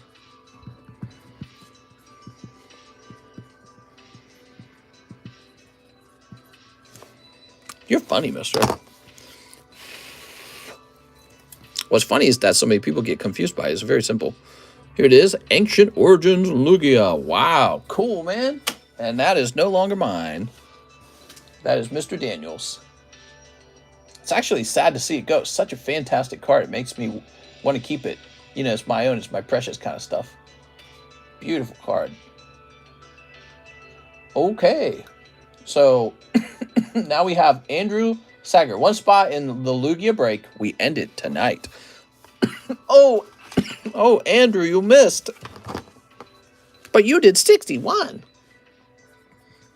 Here are Andrew Sagar. There we go. Do you use the sleeves in the cardboard gold on the slabs? What's your question? There we go.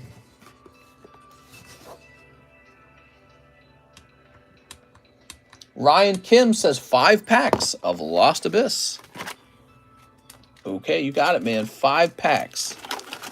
What is the next slab? Oops.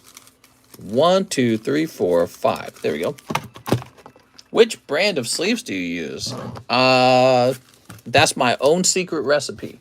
Here's Ryan Kim. No, I'm right. Whee! Sleep. Basically, I don't want to do any free advertisement for any sleeve companies. Damn, mister, got $1,000 off that slab. Damn. 1, 2. Look at that Pidgeot. So nice. Here's... Whoa, Pidgeot. Very good, Ryan. Ryan, you're rich. That's the chase card. And... Giratina, because it's pronounced with the gur. Giratina. Thank you, Ryan Kim. Let's go find your bag. Cardconomist 101. Mr. Ryan. Let go one of them Charizard in the Ultimate Zard collection. Richard, Robert, Ricardo, Riley. Riley. Ryan Kim, did you need... Oh, it's your first order. You got it, Ryan. First order. I really wish I could look behind the financials of this channel. Mr. is doing so well. The financials would tell you that we're barely making it. Everything must go. And we're doing all right, man. To be honest, other card shop owners are probably doing about the same, okay? So I'm running a successful online card shop, and I'm making about the income of a card shop owner. What's cool about my card shop is I have very little overhead. I run my whole card shop from my house, and because of that, I don't have to pay lease on business property. All the air conditioning and electronics, it's all part of my regular electricity bill and air conditioning bill and all that. And I don't have any commute from home or work. All the security of the home is here with the cards as well. So there's all these benefits to having it run off the internet. But other than that, I mean, I think I'm making about the same as any card shop, guys. I'm about, you know, if you got a card shop in a good city that's getting decent volume, my sales are probably very similar to theirs. It's not gonna, you know, I'm not Bill Gates over here or anything. I'm sure there's quite a few card shops making a lot more than me too, you know. All right, Super Dan. In fact, if I had been coding for all these years, ever since I graduated, about 6 years, I sometimes wonder if at this point I would be making more money coding, because I watched my wife get her wage increases and they're substantial. She makes a lot of money coding. And so if I had been doing the same thing she had been doing this whole time, My coding wage could look very similar to what you make running a small business. He's making money without the huge expenses. Yeah, exactly. I think it's pretty good.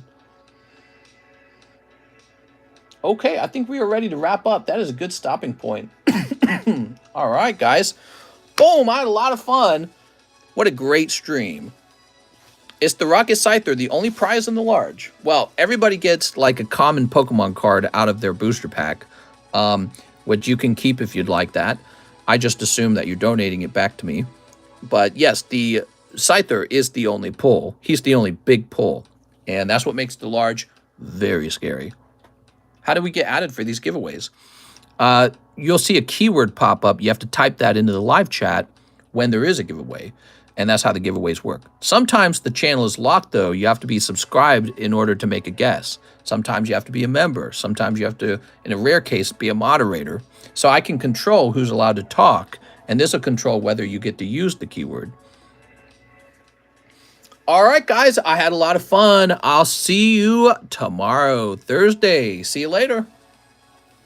Come on back for tomorrow's stream. We go live every night, all 7 days of the week. So if you're watching someone else and they're not live, come over here and at least watch us open some stuff, okay? Giveaways, blah, blah, blah. Yeah, I know. See you later.